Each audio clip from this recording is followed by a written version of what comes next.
It's warming up. Come on, let's see jazz hands, guys. Come on. Jazz hands, Greg. I know. Yeah, you didn't forget about jazz hands, did you? All right, there we go. Jordan's doing jazz hands. We are live. We are live. I hope you got your big girl panties on. This is episode 270 of the Who Moved My Freedom podcast, coming to you live from the Strange Media Studios in Gainesville. And our special guest tonight, Greg Pruett right there, Idaho Second Amendment. What is it? The Second Amendment Alliance, right? Yep. Got it right. Second Amendment Alliance and Second Amendment activist. Absolutely. There you go. There you go. And we also have Jordan Stein from GOA. What's going on? Good to be back. Yes. Great to have you back as well, Jordan. Shout out to everyone out there in the chat. This is going to be like a Second Amendment conversation tonight. We're gonna get deep. We're gonna get deep. So I'm probably gonna forego all the shout outs and stuff like that. But here's what I'll do. I'll shout you out if you ask a good question for either Greg or Jordan or myself. We're going to get into a bunch of stuff tonight. There's, I think we're going to have a lot of stuff to talk about. So I don't really want to, get too lost in the shout outs and stuff like that. I would rather actually answer everyone out there's questions. I just want to remind you guys, please hit the thumbs ups. Okay, let's get those thumbs ups going. Also share this if you don't mind, so you can get some other people to come in, join the conversation. I'm actually going to go in right now. I don't know if you guys out there can do it, Jordan and Greg, but I'm actually going to go right now and thumbs up the show myself. I have no shame. Already done, man. Already done. Yeah. Oh, look at that! I just did it. Awesome. Yes, you guys are rocking and rolling. So I'm gonna go in there and let's see. All right, cool. Yeah. So there we go. That's done. Thumbs ups are given. All right. So what's going on, guys? What's up? I'm just very glad to be back and to be back with one of my awesome friends, Greg Pruett. So this is very cool, very exciting for me. Yes. Yeah. And Jordan, just so everyone knows, where are you? Where was I? No, where are you now? Oh, I'm in Springfield, Virginia at GOA's headquarters. There you go. Okay, awesome. Greg, what's up with you? And where are you, my friend?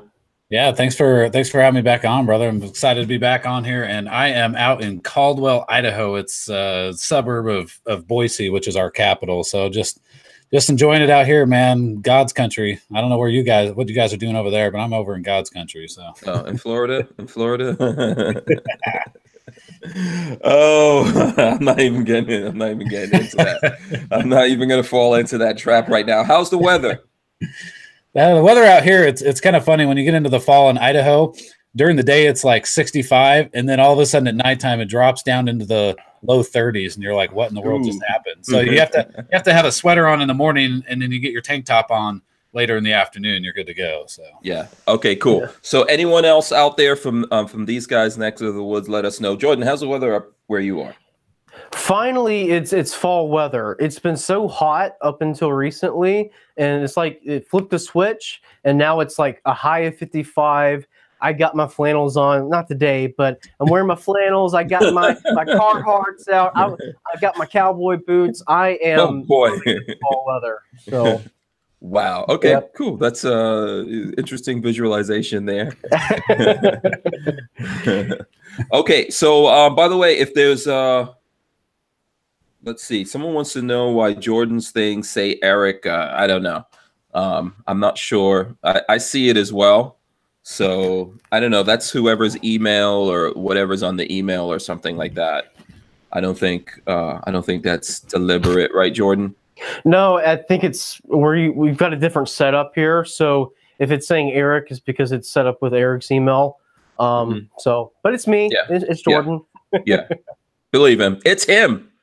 You've seen him on here. You've seen him already on here, so you should know. And then I don't know if I'm supposed to announce this, Jordan, but I heard you got engaged. I did. Engagementized. I did. Megan, my fiance, most beautiful girl in the world. She said yes. I asked her last June, so we've been engaged for a few months now, and the wedding's in March, so we've been doing a lot of planning, and it's been a little stressful, but we had a lot of the details worked out. So I am very excited, and I'm the luckiest man in the world, if I say so myself. So awesome. Congratulations to you, Megan. Right? Thank you. Yeah, that's amazing. That's awesome. I can't even remember when I got married. I can't even remember those. Can't remember those days. It was so long ago. He says that now, and in a few years, it'll be like the old ball and chains holding me back. Yeah, well, Lola's right there. She's right there. She thinks that way about me. She's like, please, I don't even want to remember. Yeah. All right. So cool. I think let's jump in here. There's so many things going on in the Second Amendment world right now. We were kind of saying this off air, and you know, it's really why I want to invite everyone in the chat to come in and ask you guys questions specifically about what's going on. You can ask about what's going on in your state, you know, on a local level and in you know, a national level, whatever it is that you guys want to get into. But I think that this is probably the most precarious, the most dangerous time for the Second Amendment in America right now.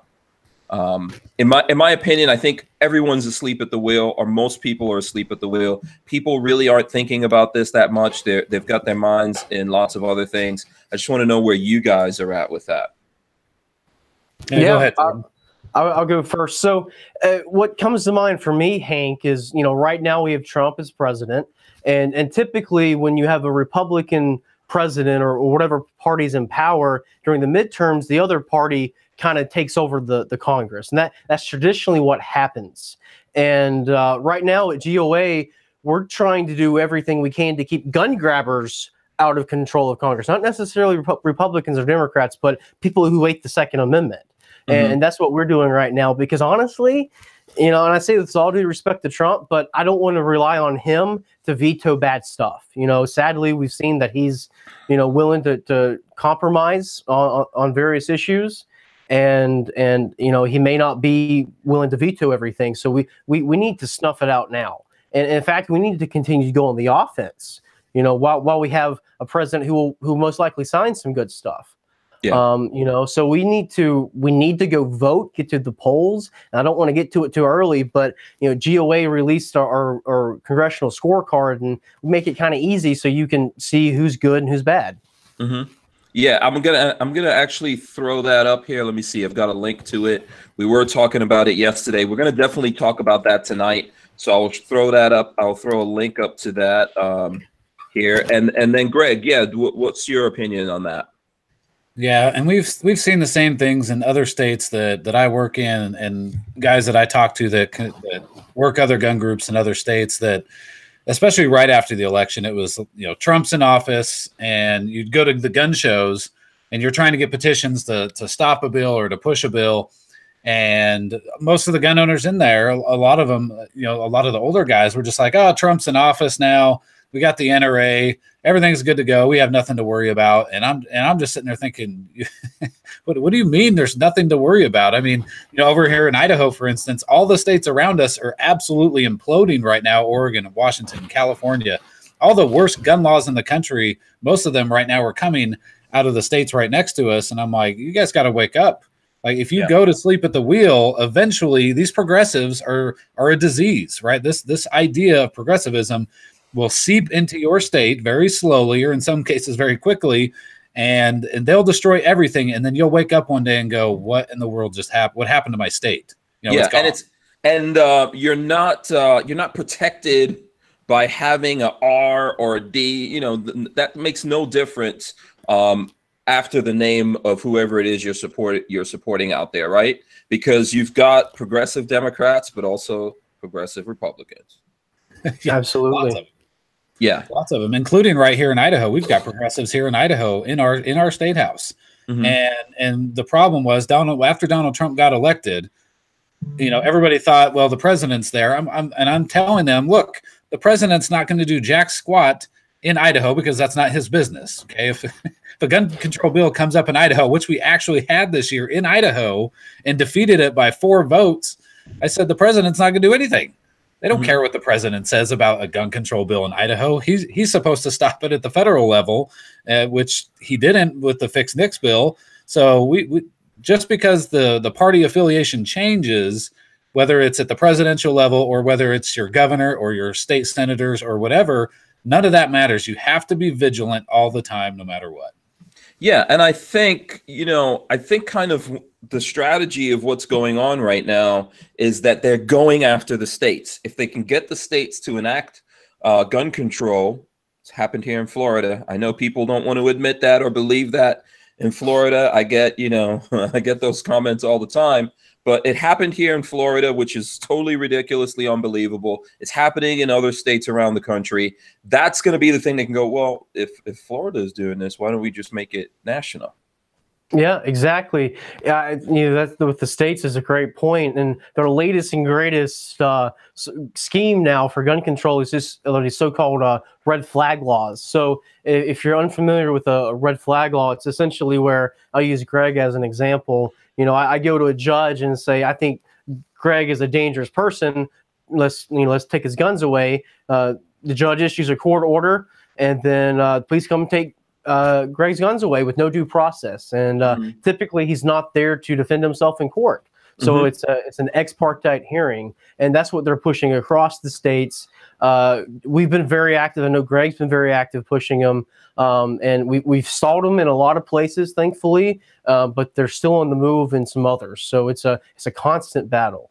Yeah, and then I know every state has that in a different way, but typically the person now has to fight to get back their rights, and they have to pay for that fight, right?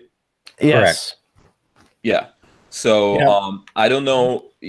I don't know if people really think about this. It's very easy to drop into this situation, especially if someone could do all this to you without pulling you into court and saying, "Hey, this person says that you're dangerous.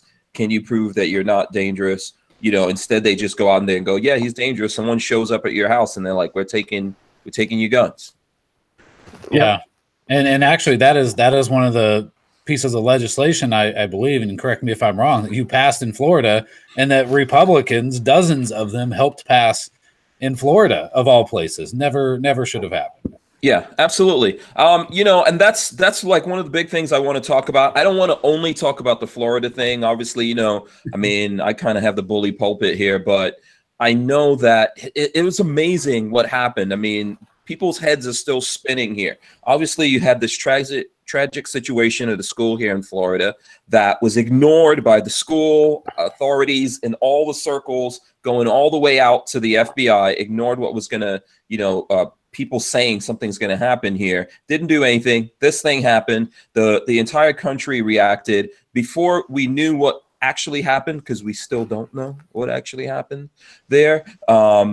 Florida enacted gun control, and the governor of Florida, Rick Scott, who's a Republican, made the Republican-led state Senate put this gun control into effect. It's the most ridiculous thing I've seen. And at this point, you can't buy any gun in Florida until you're 21. You can't own what they call bump stock, but it's not just bump stocks. It extends to any device, tools, and all that kind of stuff. There's so much gun control that went in this thing. We could just have like a whole show talking about that. And it was allowed to go through by Republicans. It was voted yes by Republicans, and Rick Scott signed it. And then the next day said, "Hey, I'm running for Senate." and that's what is so frustrating. I deal with it every day, and I'm sure Jordan does too. And you see it all over Facebook right now. Red wave, vote Republican, down ticket, completely vote Republican. And I'm thinking, okay, especially if you live in a state like Florida where 64 Republicans voted for gun control. I'm like, look, you guys got to stop looking at the party label and just assuming they're going to protect your gun rights. In fact, that's why I started my group in Idaho, was because I was sick and tired of Republicans not doing anything for gun rights. And so I started beating up on them, politically speaking, for not doing what they promised that they were going to do on the campaign trail. And there's too many gun owners in too many states that are apathetic and just see that R next to their name and say, well, he showed me his hunting picture. I saw his hunting picture. Clearly he loves this. I'm like, oh my gosh, I need duct tape or my head is going to explode. Like, I can't take it. I literally had Keith Perry, who is the Gainesville. I'm in Gainesville right now. That's not where I live. Okay. I live just outside of Gainesville, but I'm in Gainesville. He's the rep for this area at the state Senate, and he was, he came in to talk to me and some other people, and he's like, "Yeah, I got guns in the car." I was like, okay, dude, what does that mean? You obviously don't know anything about these laws that you put into effect. And the thing is, so I don't know, have you guys seen this stuff about with Project Veritas that's been going around lately? Have you seen any of this with Claire McCaskill? Yes, I did see that. Yeah. Yeah. So basically, Project Veritas found out Claire McCaskill is a Democrat. Where is she again? In I always Missouri. get it. Missouri. Yeah. Yeah. So she's in Missouri. She's a Democrat. But there's lots of Republicans there. So she's basically pretending to have Republican tendencies to get elected. Project Veritas uncovered her like behind the scenes, going, "Yeah, we're all out for gun control. We're very liberal," just admitting all of that kind of stuff.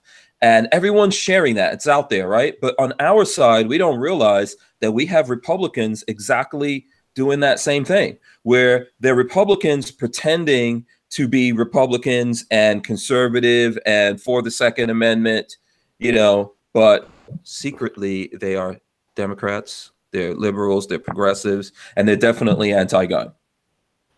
Yeah, absolutely. In fact, we had a guy here. He was a state house rep.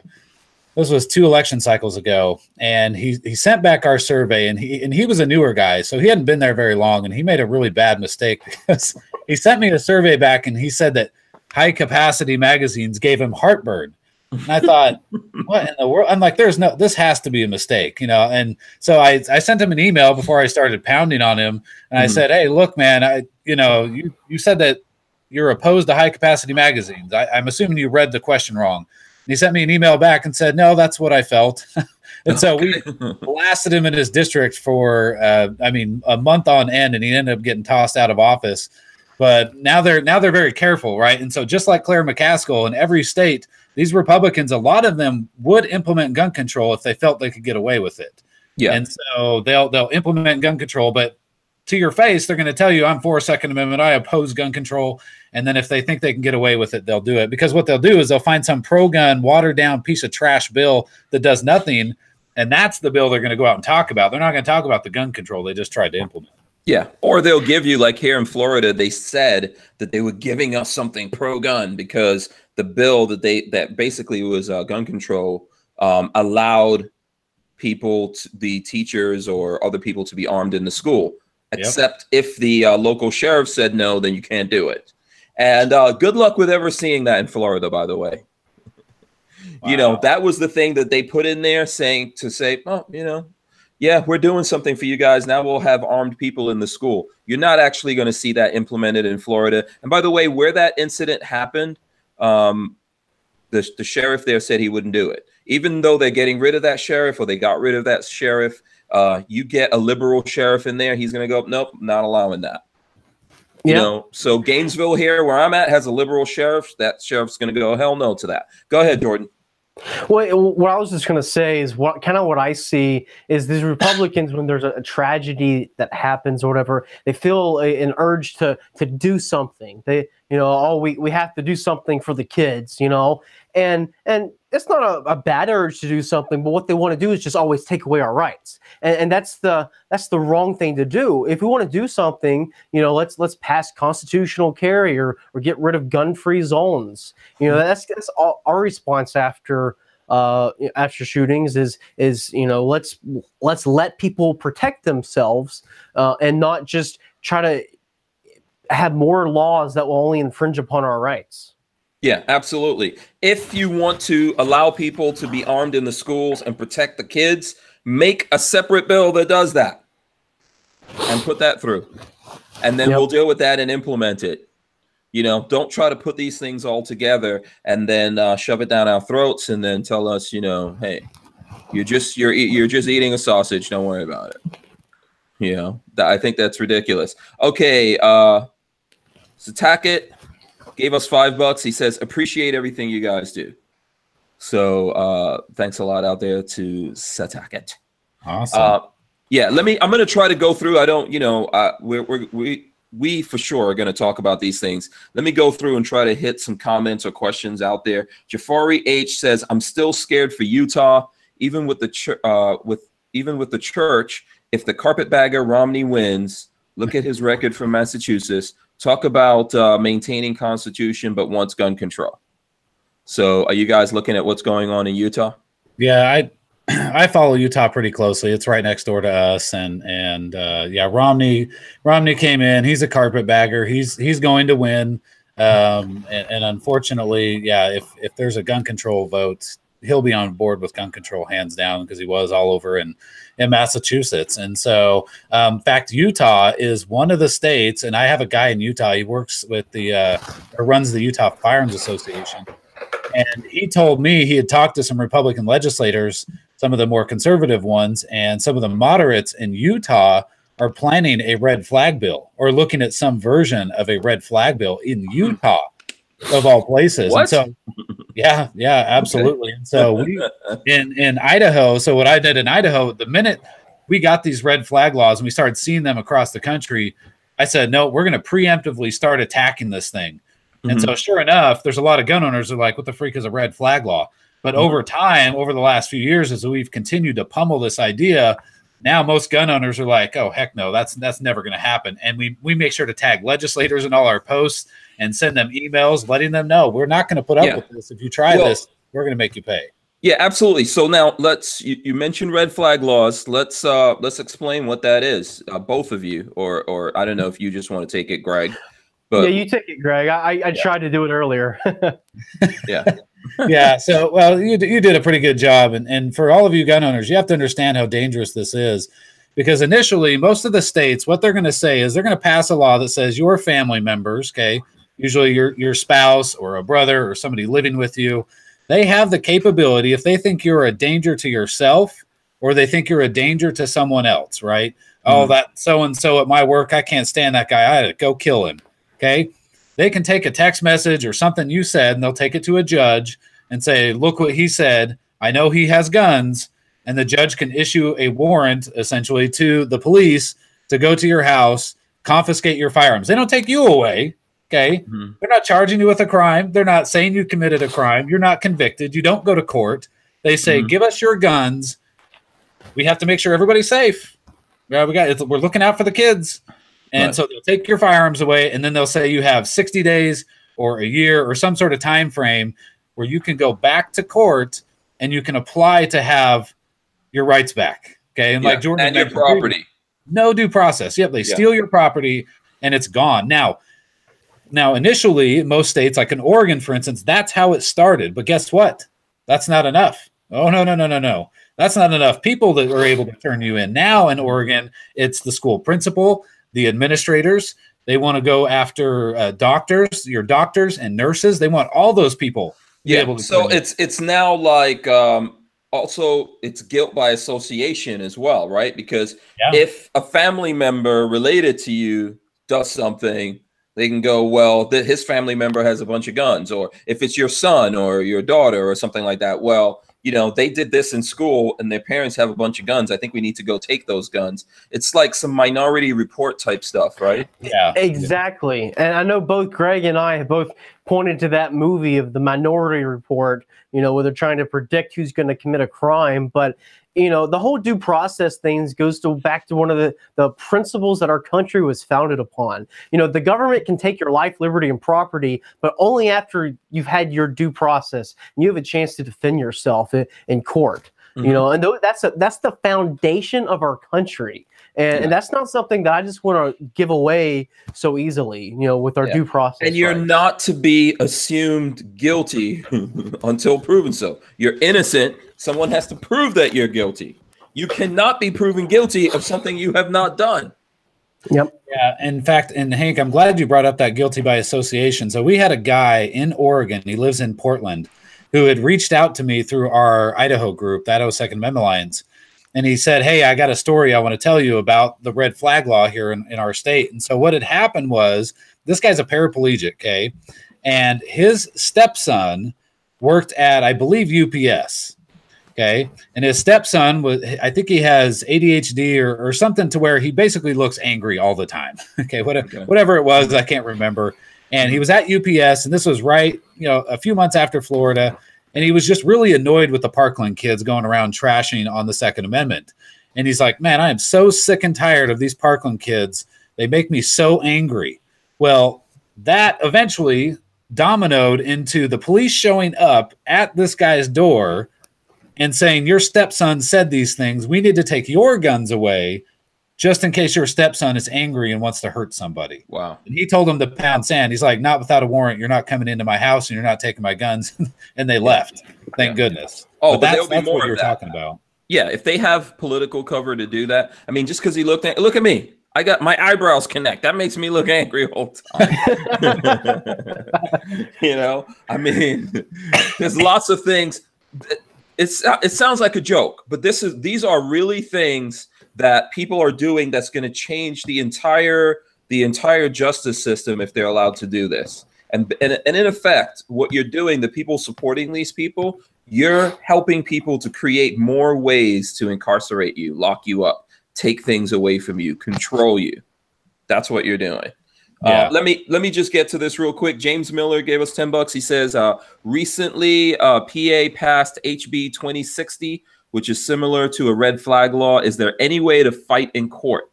It's clearly unconstitutional. Thanks for fighting for the Second Amendment.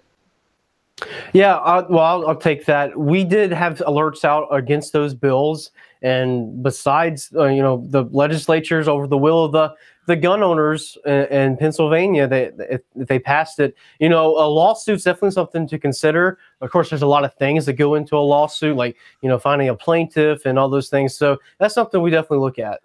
Yeah. Yeah. Go ahead, Greg. Yeah. Ultimately, I mean, you need to defeat it before it ever gets to where the legislators don't let it be a law, please. That's the ideal way, and you have to have a gun group in your state willing to stand up and fight against this stuff and kill it. If you don't, then you're kind of in trouble. But ultimately, it's going to have to go to the Supreme Court at some point. And I don't know, man. I mean, I hope that the Supreme Court would strike these orders down, but I don't have a lot of faith that they'll strike something like this down. They're gonna side with public safety every time, I think, unfortunately. I don't know. I hope I'm wrong. Well, I mean, I think we're kind of seeing that the Supreme Court is not even taking Second Amendment related cases, right? Obviously we've got Kavanaugh in there. I think that's a victory. But, before I let you go, Jordan, because I think you probably want to say something on this, look at healthcare. Look at Obamacare, for example. We haven't gotten rid of that. We've still got laws from like 100 years ago. Once laws go into effect, they're very difficult to get rid of. Do not let that happen. Okay, we cannot change. Everyone's celebrating because Trump is in there. We have not been able to do anything about Obamacare, and it's pretty destructive. It's affected myself, lots of people that I know in a negative way. There's things that we could do to fix it. With a majority, we still can't fix it.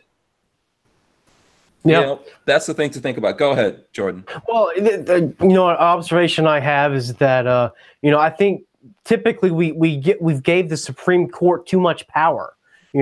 We appoint these people after their confirmation for life, essentially, and they have no accountability. And the Supreme Court is just they've power grabbed from themselves. And really, I think the framers set up for Congress to have the most power, especially the House of Representatives, because they had the most accountability to the people.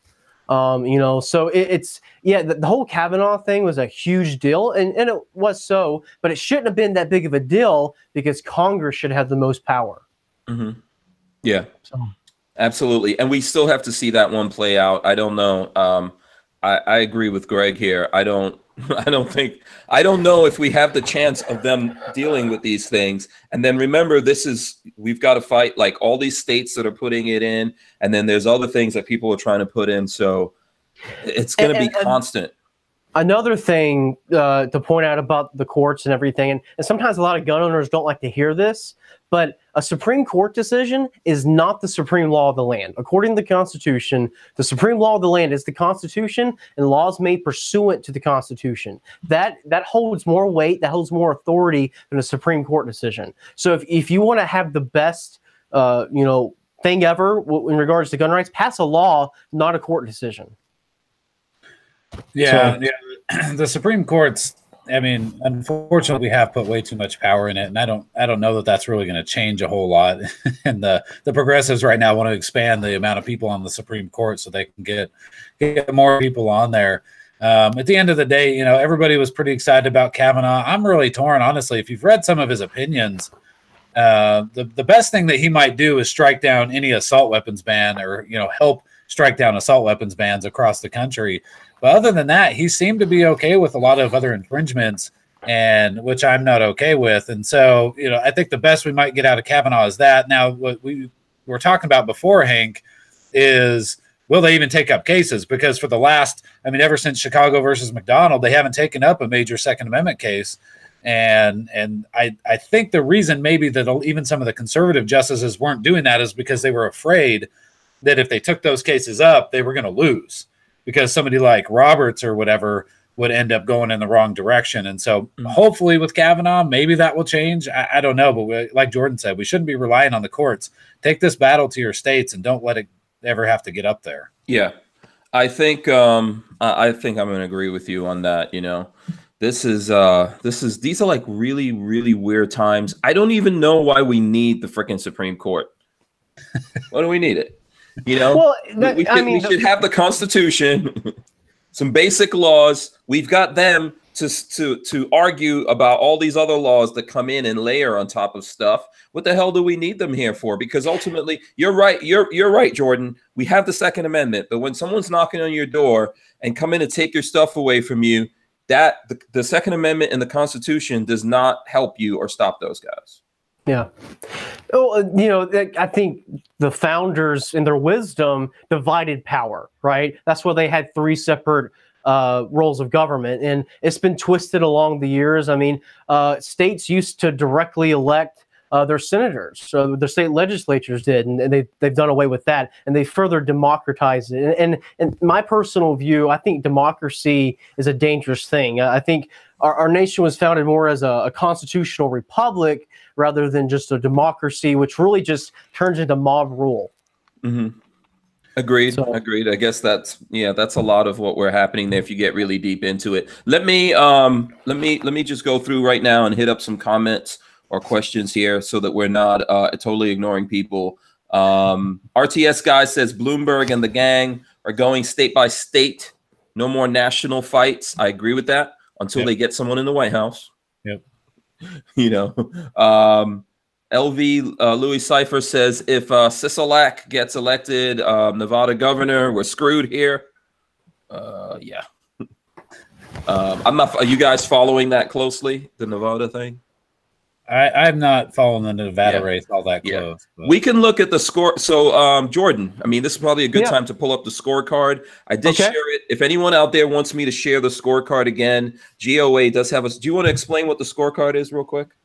Yeah. So, you know, everyone in school has grades and report cards and everything. Well, this is essentially your congressman and your senator's report card, right? And their challenger's report card.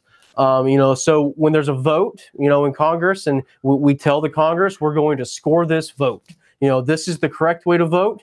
You know, if you don't, we're going to score it. And if they vote right, they maintain their grade.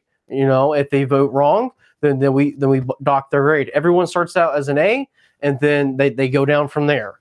You know, so we have all 50 states.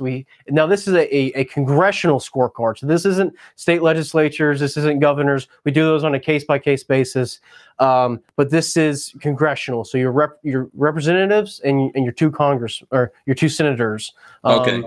So this is what we've done. I mean, there's over 1,000 candidates for federal office, right? It's pretty big, and we do include 30-part candidates as well. And when we get surveys back from them, we include them on there as well. So it's pretty good, and it's just Second Amendment. We don't factor in their foreign policy or whatever. It's just their Second Amendment stance and public records and public statements. Okay, so I'm trying to look through it right now to see if Nevada is in here. Is it in? Yeah, we've got some Nevada stuff in here. Yep.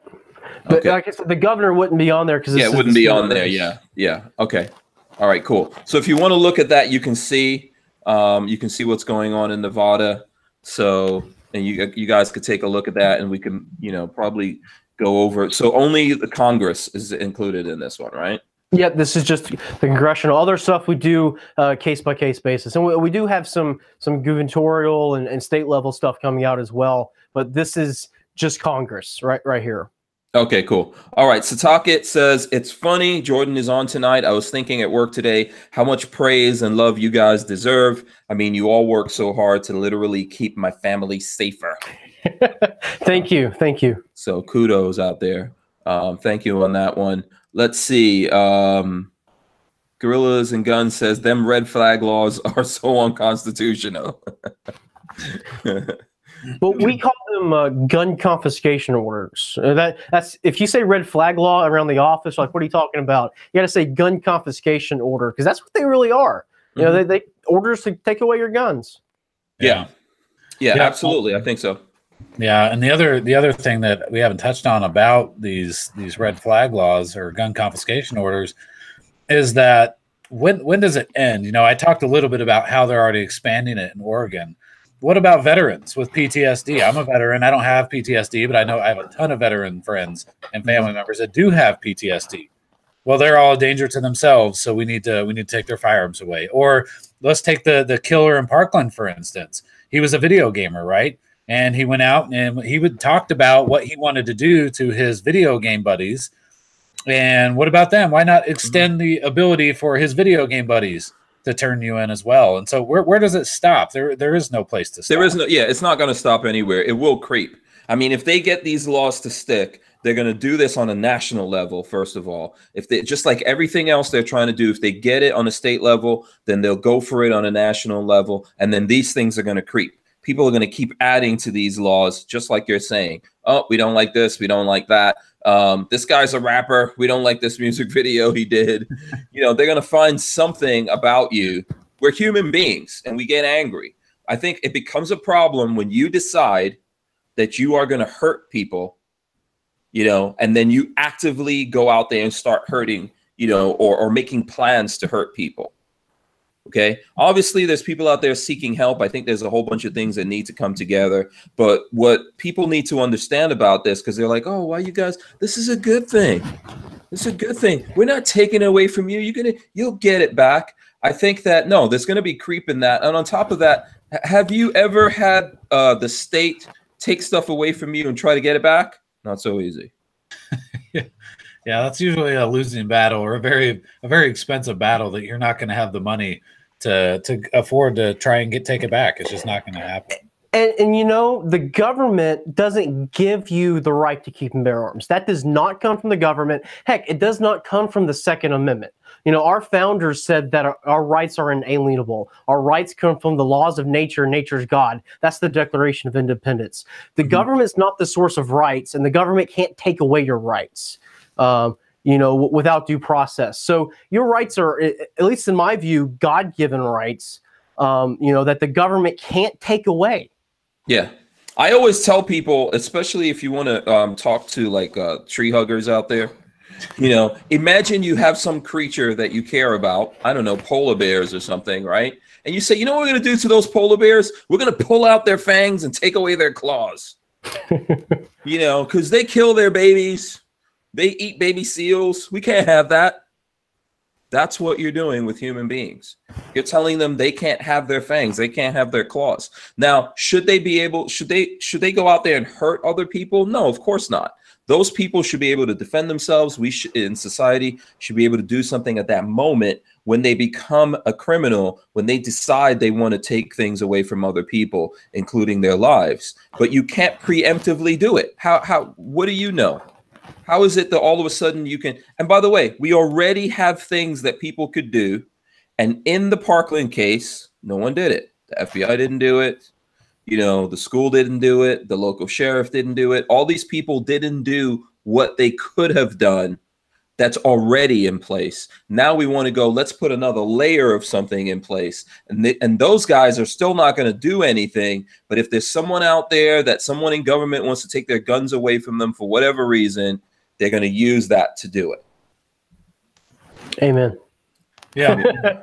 And that's, I mean, look at the Nix fix bill that just Oh passed. yeah. Right. I mean, the Nix system was already a giant failure. It always has been a giant failure. And so now we're going to do an upgraded Nix and hope that that helps. And shocker, that didn't work either.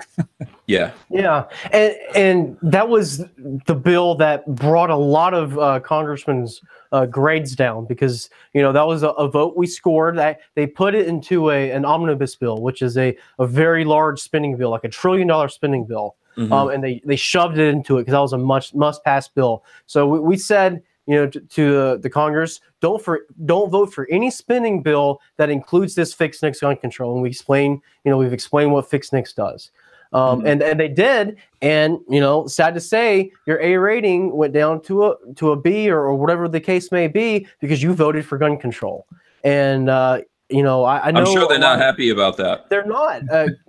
Congressmen, I was talking with some of our lobbyists today. They look at our ratings, and some of them are not very happy that they now have a B. But they voted for gun control, and that's their bed they got to lay in now. Yeah. So, if you don't want to be, don't be a B. Right? What's crazy is under Obama, I don't, and maybe Jordan can correct me, I don't remember one gun control bill passing through Congress with Obama as president, right? Because people were on alert. I know. The Republicans get power, and now all of a sudden, not only do we have the NICS fix that went through, and now we have a bump stock ban. And it was like, what is happening here? And that's the problem with Republicans. They're all spineless cowards. Almost all of them. I'm sorry. No matter what state it is, they're almost all spineless cowards. Totally agree. When the Republicans get full control, they're like, hey, we can't piss anybody off. We just need to sit back and hope that we get reelected in 2 years or 4 years or 6 years, as the case may be. But when the progressives get power, it's like hammer down. I mean, they just go after your throat. Nancy Pelosi, I just saw the article today. She's already promising universal background checks if she becomes a speaker again. Oh, they're gonna crush. And Republicans are just cowards. People need that. That's the terrible thing. We had this conversation. I was having this conversation last night with someone in the chat. There was someone chastising me because I said there's no way in hell I'm voting for Rick Scott. You guys could go look at his grade here on the GOA scorecard. What was it? Rick Scott was a D? A D. Yep, I think it was a D. Gosh. Yeah, he was a D, and Nelson was a F. I mean, what's the difference? Right? They both hate gun rights, Yeah. So yeah. So someone was coming down on me because I said, well, I'm not voting for either one of them. I'm not going to support Rick Scott. I'm not going to vote for him because he has an R at the end of his name, because he put gun control in Florida. Why would I then send him to the Senate so we can get more gun control? And people are like, oh, if you don't vote for the Republicans, we're going to get gun control. People did vote for the Republicans, and we do have gun control. The only way this is politics. The only way for them to feel our pain is to feel pain. Yep. They have to feel pain and realize that we're not supporting them. And they're like, this whole two-party system's messed up. This is how it works, right? Yeah. When they feel the heat, they see the light. That's what a senator, I think he's dead now anyways, that's what he said. That's why you got to be so vocal about contacting them. You have to tell them, do not support gun control. Whatever bill it is, I'm your constituent and I oppose it. And you have to constantly remind them about that. Yeah, they have to stay focused. They have to stay focused, and they're only going to stay focused if you are focused. If you're not focused on it, they feel they can get away with it. When I talked to the state senator here in Gainesville, that one, he could have killed this gun control bill here in Florida. He could have killed it in committee. He was running that committee. He could have killed it, and but he put it in. He told me he did it because Rick Scott wanted it. Right. And then they bust these kids up there, and he's like, what are we supposed to do? And at least you got this thing. And I said, well, I'm never going to support you. And so their talking point on that is, oh, if you don't support us, you're going to get Democrats. Then what do you think they're going to do? So it's a trap. We're trapped. Right. So in other words, we have no choice. We support them. We just vote blindly. We become dogmatic. We vote for people because they say they're Republicans and conservatives, etc. We vote for them. They keep giving us gun control. What's the difference here? Yeah, and so the interesting thing, and take Florida again, for instance, you had those 64 Republicans that voted for gun control, and a big gun control package too, mind you. It wasn't a little one. I mean, that was a big gun control package. And so they're out on the campaign trail right now. I guarantee it. I haven't seen any of their campaign stuff, but I guarantee they may take a little heat from a few people, but they're going to say, hey, look, I get it. I had to do it. It was necessary because this Democrat I'm running against, he's even worse, man. I mean, if he gets in, he's going to take away everything that you have. They just loaded us up with gun control. Yeah. Yeah. So they're going to, and so they'll say, look, you have to vote for me. I'm the lesser of two evils. You got to vote for me. And I'm thinking, no, let them lose and let them suffer and fight. You got to fight it at the state level. I mean, I focus on state level politics mostly. Jordan does a lot of congressional stuff and they get into the state level stuff. But for me, the higher you get, the harder it is to stop. Okay.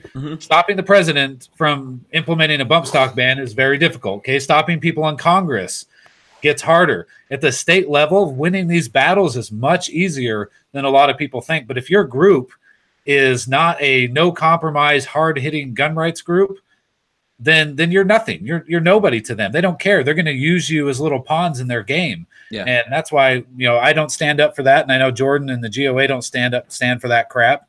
And we fight back against it. If, the only way for them to feel this pain is to lose. That's it. They need to lose.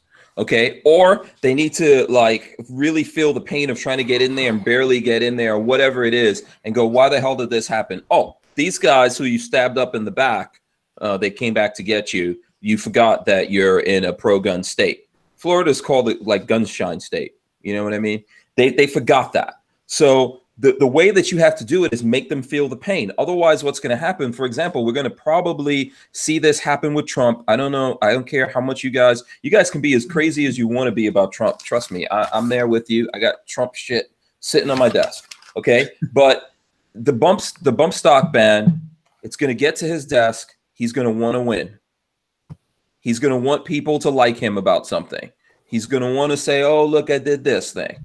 And then he's going to hit you guys upside the head with that. So now you're going to have it on a national level and you're going to have it on local levels. What are you going to do? How are you going to fight this? What's going to be your recourse here? You're not going to have one. What you have to do is make these guys feel the pain, make them lose stuff, make them suffer. And then they go, wait, we need to get our act together and get back to putting some stuff in. So just to go back to what you were saying before, these guys have a super majority right now. Republicans in Congress have a majority. They haven't done shit. They've done nothing. That about sums it up. We're at the end of 2018. We're at the midterms. Remember how they were talking about, oh yeah, let's wait till we're not going to do it. When we asked, where was all this stuff that we thought we were going to get on the Trump? Remember that? Suppressors off the NFA, this thing, reciprocity, this thing, that thing. They were like, oh, after the midterms. Their asses, they didn't do it all this time. The midterms are smacking them upside the head. And this was the strategy. This is why they said to wait till the midterms, because they didn't do anything. And now you're in the trap where you have to bring them back in, hoping that they'll do something. This is pimping, people. You're getting pimped. Okay. When they get elected, and or they get reelected and they're back and they're like, oh, listen, wait, we'll do something 2 years from now. Don't worry about it. They're going to keep pimping you. You're going to keep going for it. I don't, Jordan, I know you want to jump in here. I don't want to. No, you're going strong, Yeah, that was on point. No, and exactly like you're talking about, Hank. Right now, every Republican in Congress, especially the House members, are saying you can't let Nancy Pelosi back in. You can't let Nancy Pelosi back in, despite the fact they didn't do anything pro-gun. They didn't stop gun control. They actually helped pass it, and now it's, well, you can't let Nancy Pelosi back in because she's going to be a lot worse. And so that's how it happens in Congress. That's how it happens at the state level every single election cycle. Yeah.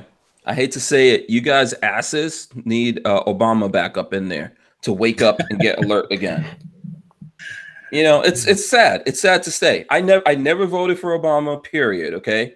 but you people all need him. You need someone to be mad at. For some reason, you've got Trump up there and you think Trump's thinking about you.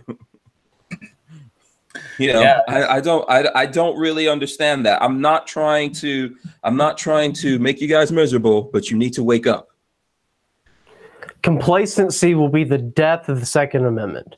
You know, you just can't fall asleep at the wheel. You have to keep going strong and being vocal and doing all these things we're talking about. You know, complacency, like I said, it'll kill gun rights. Yeah. And that, go ahead. No, go, Greg. No, and that's, you know, like Jordan said, the complacency, the apathy is what is killing gun rights in a state like Washington State. Is, you know, as far away from you guys as we can possibly get. There are one of our neighbors, and it used to be a very red state as far as gun rights went. And they've got a ballot initiative this year where I think they're raising the age limit to 21. You waive your HIPAA rights, your right to privacy. You are paying taxes. I mean, it's littered with the worst gun control you could possibly think of. And there's nobody to help them. The gun owners are finally waking up, but it's too late. And so don't let that happen in your state to where, you know, they just keep slowly implementing gun control and you're like, yeah, all right, whatever. Yeah, all right, whatever. And then, like I said before, you wake up and you're like, holy crap, what the hell just happened to my state? you know? It's sad. Like right now in Florida, you can be a 19, 20-year-old adult on your own. You could be a single mother. You have, you know, kids that you've got to take care of. You have to work late at night. You cannot go out there and buy a gun to protect yourself anymore. You can't do it. Yep. You know, forget about it. You can't do it. Now, you couldn't do CCW, but you used to be able to have something in your car, in your home, or whatever. You can't do that now. You can't buy a shotgun. You can't buy a rifle. You can't have a handgun in your own home in the state of Florida. Okay. And that's because we allow that to happen. We allow that to happen. And the bump stock law basically says if you have any gun and you change the rate of fire of that gun, you are now a felon. They can literally sit outside a 2-gun, 3-gun match or whatever and just lock everyone up in there if they want to. And when I talk to these guys, they're like, oh, no one's going to do that. That's up to the district attorney of the state of Florida. Oh, really? You're saying they're going to make laws that no one's going to choose at some point to start enforcing? It's insanity. It's insanity what we have, and we let it happen. All the things that everyone's afraid, oh, this is like the things that you all thought that Obama was going to do was all done in Florida. By Republicans. Yeah. So just think about that. Let me get a couple of comments in here real quick. James Miller, I think I said this already before because it sounds familiar. Philadelphia recently passed HB 2060. So actually, yeah, 2060, something similar to a red flag law. Is there any way to fight that in court? I think we got that one already. Yeah, I think we covered that. Yeah, Gorillas and Guns says, what up, Jordan? How you doing? Talked to you last night. Yeah, Music Lover says, any of this crap being challenged in court? Well, I'll take this opportunity for bump stocks. You know, sadly, Trump is moving forward and the DOJ is moving forward with their regulations and everything. And GOA, we've done a lot of the background work, the prep work to sue them. You know, I was on a phone call earlier today, you know, getting a lot of the groundwork, and I can't really say a whole lot about it because it's, you know, it hasn't happened yet. You know, bump stocks aren't banned yet, you know, because the regulations hasn't came out yet. So I know we've got questions in general saying, have you sued the DOJ yet? Well, no, because that hasn't happened yet, but we're in the process. It's coming up very soon. Yeah, so be on the lookout, but that's going to be a big, long battle. You know, we're expecting to go to the Supreme Court, but we're in the process of preparing ourselves to do it the right way, to win at the lower courts and to win going up to SCOTUS. So we'll have the best chance of winning at the Supreme Court. Okay. All right. Let me just make a quick correction here. I said Philadelphia. I meant Pennsylvania. Okay. So, you know, Let's get that one in there. I mess up all the time. So RTS guy says, look at New Jersey. A teacher tried to have a student's dad's gun taken away. Yep, lots of that's happening all over the country. The guy was a veteran too. The guy they tried to take the guns away, he was a veteran. I think his kid was at school, and his kid was talking with one of his friends about school security and the lack thereof, I guess, at their school.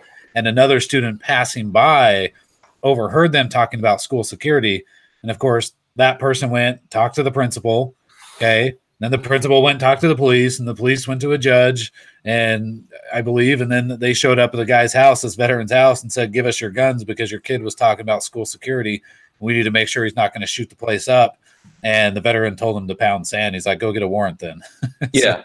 So luckily some gun owners are standing up. Thank goodness. Yeah. I heard some kind of story, and I think it was in Florida, but I could be wrong. I think it was where a guy that owned a gun store, his daughter said something to someone. They were having a fight in school, and she said something about her dad owning a gun store. Problem. Immediately, that was like an issue because she said that, it's, come on. I mean, like, I don't think that these people, when they're supposed to act on things, when they get many warning signs, then they don't do anything about it. They don't do anything about it. And then someone says something that really, it's totally, there's not going to be anything that comes out of that. Oh, let's jump all over that and get that guy, pull him, bring him down. So crazy. I just posted something in the chat so you guys could take a look at that we'll probably talk about here in a second. I put it up everywhere. Let's see who else we've got. Archangel says, come to take what's mine. Be careful because the burl will be glowing red hot. Okay, we're trying to stop all of this from coming to that because I think, honestly, all kidding aside, once we flip that switch, we're not easily putting everything back together. Yeah, I can tell you that in America, once we come to the point where we actually have to defend what Jordan said earlier, our God-given rights, we were born with it. Once we flip that, we are not putting that back into the bottle so easy. So let's deal with it before we get there. Yeah. Yep. Yeah. Yep. Someone says, Greg, someone says the 2A sign over your shoulder is crooked. Which one? That one. The wooden one? Yeah, there you go. Okay. You got somebody with OCD watching. Yes, you've helped him now. Okay. Maybe if I just lean one direction, it'll look. Yeah, that's Armament and Axis said that one. Let's see. Vanessa Kitty says, and don't forget that town in Florida went and retired the chicken cop with quite a huge dollar amount per month. Why? Okay, yeah. That's it's crazy. I don't know. If I get really excited about this Florida thing, I'm going to keep going. So I want to be able to. Okay, so let's see what we got going in. Question for the panel from Flopping Garbage: isn't every state gun law unconstitutional since the U.S. Constitution covers it with a right? Yes. Yeah. I'll say that. Yes, absolutely. The Second Amendment invalidates every prior restraint upon keeping and bearing arms, whether that's a background check like the NICS background check, whether that's a concealed carry permit. Your concealed carry permit, your whatever to carry a gun, your CHP or whatever, that's gun control. That's through and through gun control. But it goes to another point, though, is they pass gun control in spite of the Second Amendment, not because the Second Amendment allows for it, right? Mm-hmm. And that goes back to another point, is that elections have consequences. So if you elect people who support gun control and restricting your rights, then that's a consequence of putting those people in power. Mm-hmm. Yeah, I think I had this conversation with someone in the barbershop where we were talking about guns, and this guy's a gun guy. That's why he started talking to me about it, because he heard that I'm a gun guy. And in this conversation, he's saying, yeah, I'm all for guns, but I think we should have some controls. And I was like, dude, you already have controls. And in my opinion, they shouldn't even be there, but you already have that. What more do you want? So when you talk about someone having to go get a CCW in order to defend themselves, control. all the things you have to jump through for that is control, right? Yeah, Absolutely. the worst three letters or the worst word in the Second Amendment debate is the word "but." After somebody says, "I support guns, but," I'm done with you after that. I'm just like, okay, I'm out. Yeah. I'm moving on. No, but I mean, go ahead. Gun control is using two hands. That's gun control. You know, there's no obstacle that should come in between you and keeping and bearing arms. Not a background check. Not even what we have now with the Brady background checks when you buy a gun from a gun store. We shouldn't have that. No way. No concealed carry permits. I mean, the list, machine gun regulations. We shouldn't have them at all. The NFA, burn it to the ground. I despise the NFA in its entirety. You know. Shall not be infringed means there's no prior restraints upon you keeping and bearing arms. Yeah. These and these things that we've already allowed, that already exist, we all comply with it. You know, even though, as you're hearing here, we're not happy about it. This is not the end of all the things that are going to happen. Just think about that. All the other things, if you allow this and you think, oh, that's reasonable. That's the problem. People think these things are reasonable. There's some kind of conditioning going on with the media out there and lots of other people. Even Republicans think it's reasonable to, oh, this is only reasonable. Why wouldn't you do all of this stuff? This will not stop. At some point in life, we're all men right here having this conversation. I know there's some women that are part of it. You will have to have a freaking license for your penis. That's coming. Don't worry about it. You think I'm joking?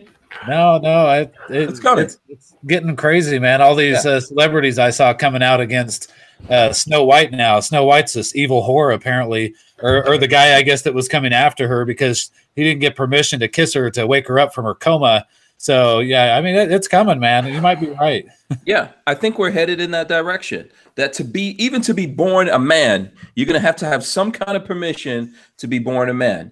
And there's lots of just living is dangerous. Okay. And people convince us that we need to do, oh, you need to do all these things. You got to have this, you got to have that. You have to have this thing. Living is dangerous. It's chances. We're taking chances. We need to be able to do that. What we really need is very simple. We need to be able to defend ourselves. Absolutely. That's what we need. We're never going to be able to stop broken people. They're born every day, unfortunately, you know, but most of us are not that way. However, there are people that are broken that are born into society. A long time ago, the village would just take care of their asses. You know, there were less of us back then, but they would just take care of those people, right? But now this is how it is, and we still have those same problems, and we have to deal with them on an individual basis when they come up. I'm not saying we should wait until people do really bad things. We should pay attention. What the hell do we have like sheriffs and, you know, state troopers and the FBI and the ATF and all the, what are they doing? Yeah. What are they there for? Why do we think we need to put more layers on top of something that's incredibly layered already? And that they don't ever enforce for the most part. No, what are they doing? They're just showing up and you know, oh, well, listen, the thing that happened in Vegas, I don't think the ATF even looked at those, the bump stocks. No, and we still don't know what happened there. It still drives me crazy that we have no idea what happened, anything about the guy, why he did it. Yeah. Never going to know either. So no, well, they've already closed the case. Yeah, that case is pretty much closed. And they want to restrict our rights because whatever was wrong with that man, you know, that motivated him to take that life, that evil atrocity, you know, somehow it's gun owners' fault, and they're going to deprive our rights by regulating bump stocks, which again doesn't sound like a huge thing, but when there's Elizabeth Warren as president, she can use these regulations to take your AR-15, to ban your AR-15 because it's a rate increasing device. You know, so that's why I think she's only going to be president of the Cherokee Nation. That's the only place that would make sense, actually. You know, Pocahontas. Yeah, that's about it. That's the only place that she. No, actually, no. She's not even going to be president of that. She has no chance. Yeah, I mean, we've got a cultural issue in this country. Lots of cultural issues in this country, and cultural battles that we are losing, and that is what is leading to these people going down this path to where they feel they have to kill people in order to feel relevant in their life or to get back at people who are bullying them or whatever the case may be. It's cultural problems. No law is going to fix the issues that we have in this country. You know, we've forgotten God. We've kicked God out of our country, out of our homes, out of our schools, pretty much out of everything. And at that point, I think God's like, okay, you don't want me? Then this is what's going to happen to your country, you know? And so I think that's the path we're going down right now, unfortunately. I agree, Greg. Yeah, unless we find a way to discipline ourselves, and as you just mentioned, religion is a belief. It's a way for you to discipline yourself. That you make it, you externalize it, right? I know there's going to be people that don't necessarily agree with that or whatever, but this is a thing that needs to be within the person. Okay, It's called self-governance. You govern yourself as a responsible human being, you know, who can, you know, provide for yourself, provide for your family, and you take care of your own. It's the most basic form of government. It's self-government. Mm-hmm. That's what it comes down to. Yeah, absolutely. And one of the things I could tell you, like when I'm arguing with people who I know where they're coming from, and they want more gun control and stuff like that, I always say, you know, is there more abortion control? Do you have to get a license to do that? You know, just think about that, because that's killing a lot more people, you know. So anyway, that's probably going off a little bit. All right, opt out of gun control says, and we have national conservative talk show hosts like Sean Hannity touting Rick Scott for Senate. That's business. I think that's what's going on there, right? I don't know that I would really, I don't really see, I think those guys dance around on like, I don't even look at Fox News. I look at it if I'm in a hotel or something like that. I think they dance around the Second Amendment. It's just, all those guys are rhinos in my personal opinion. So I don't think they really understand what's going on here. Most of the national guys they'll toe the party line eventually. You know, they may hammer some of these guys, you know, throughout their time right after election until the next election. They'll hammer them a little bit once in a while, but for the most part, they'll come back around and say, and the same thing, you know, the Democrat is clearly way more evil than this guy and what this guy did, so we got to vote and support the Republican no matter what. So they'll come around to that eventually. Most of the time, these national guys. Yeah, I think that you can't really rely on anything that those guys have to say. You have to remember that the Republicans here in Florida decided that they were gonna support Rick Scott and a bunch of other people, right? So they put all this money into his campaign. Where's the money going to? Advertising. Who's getting the advertising money? Fox News. and everyone else, right? YouTube's going to get the advertising money. ABC, everyone's going to get the advertising money in the established media. Okay, so that's why they give you that message. The reason why you're here and why you're tuning out of that message is those people. I don't get any of that money. I don't know Rick Scott. I don't like him. You know, I'm not interested in it. I'm looking at him specifically on where he's at with guns, as well as other things. There's other things that have happened here in Florida, but specifically that. So I'm willing to talk about it. I don't think you're going to get those guys willing to talk about it. I don't think that they have really good gun conversations, to be honest with you. If anything that's happening to us rises to that level, they bring someone on, and if anytime I watch it, I'm not satisfied by it. Go ahead, Jordan. You know, Hank, I've been on Fox News, and I'd rather come on your show. Awesome. Thank you. I appreciate that. Because look, I can interact with people, you know, live, and, you know, Fox News will have me on for at most 3 minutes and I can say 2 sentences. You know, I feel like this goes a lot longer way, a lot more better use of my time than a Fox News hit, you know? So I think independent media, guys like you know, guys like Tim and Mac and same person, Eric and IV88, all those guys, that is where people are going to, and not necessarily just the traditional media sources. I agree with you on that. I agree with you. And that's why those traditional media sources don't want to hear from us. Yep. They don't want to hear from us either. They don't want to do anything to push that any further. So, and also, by the way, the traditional people who you expect to be supporting you here, like the NRA, they're not really here supporting that. We're going to kind of have those conversations here a little bit. And when you brought that up, Jordan, you reminded me, if you guys are interested, if you're not part of GOA yet, you can go into our description here, and there's a link for GOA. I think it gives some kind of discount, right? Yeah. Typically, the membership's $20. For Hank and his viewers, it's $15. Okay, cool. So there's a couple of things I want to go to. One, I want to talk about something that Greg, there was a news article I wanted to talk about with Greg, and then also I popped up that thing with Nancy Pelosi. I don't know if you guys got a chance to look at that. Yeah. Here. Yeah. So yeah. So let's start with that, Greg. Did you see this? What is it? Reuters? I don't know.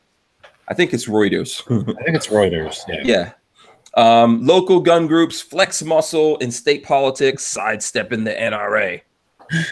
Yeah. So the funny thing is, I actually did that interview. Geez, man, that must have been like 4 or 5 months ago.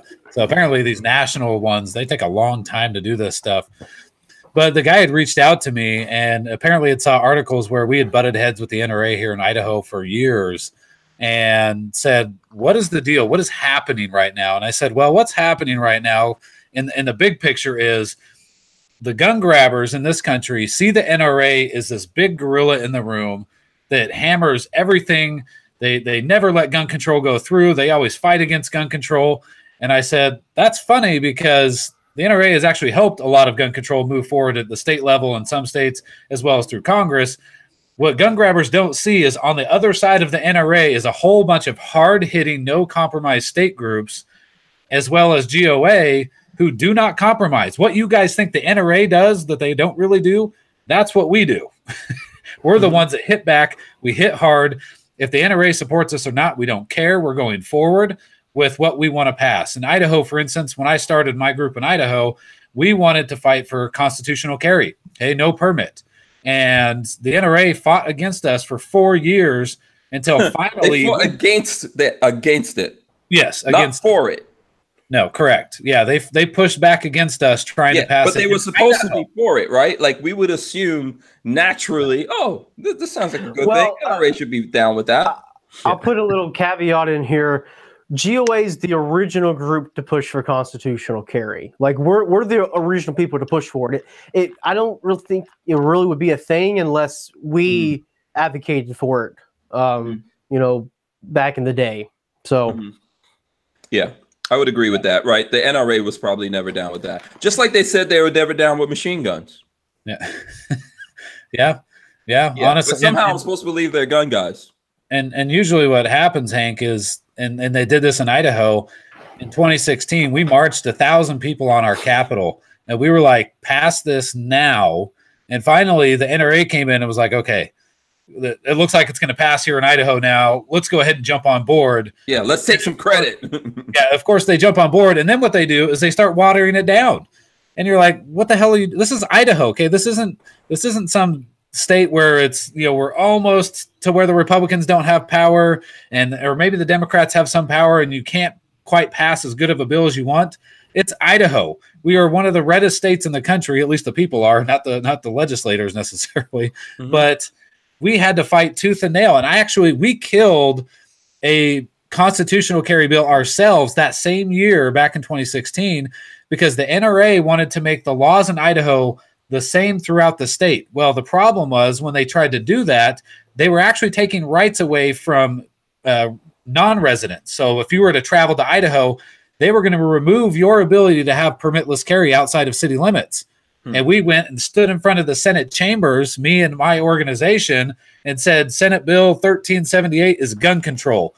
And of course, all the legislators just crapped a brick. They were like, holy crap, we don't want to be on, and so that's what you have to have in your state is a group that fights back. Republican, Democrat, doesn't matter. You hold those guys accountable. You make them scared to vote for those crappy bills. And so we killed that bill and eventually got a constitutional carry bill through. But the NRA wasn't helpful. In fact, their guy came to me afterward, and I said, what are you doing? I said, all you have to do is say the NRA wants full permitless carry throughout the state of Idaho for every person in the United States. That's all you have to do, and that bill will pass. Right? And he goes, Greg, this is job security. And I'm like, dude, I'm tired, man. Let's move on to something else. I don't want to come back and do this crap again. So, well, I was going to say that the NRA, they're not different from these politicians that we're talking about, right? Job security, that's what they want. They want to create problems for you, so you still think that they need to exist instead of getting rid of them. If I can say something, the job of any political activist, guys like me and Greg, we're go-getters, we're activists. The job of any political activist worth his salt is to work himself out of a job. Eventually, I don't want there to be a need for a GOA because we've abolished all the gun laws and there's no chance of them coming back. That's my end goal. That's what I want to do.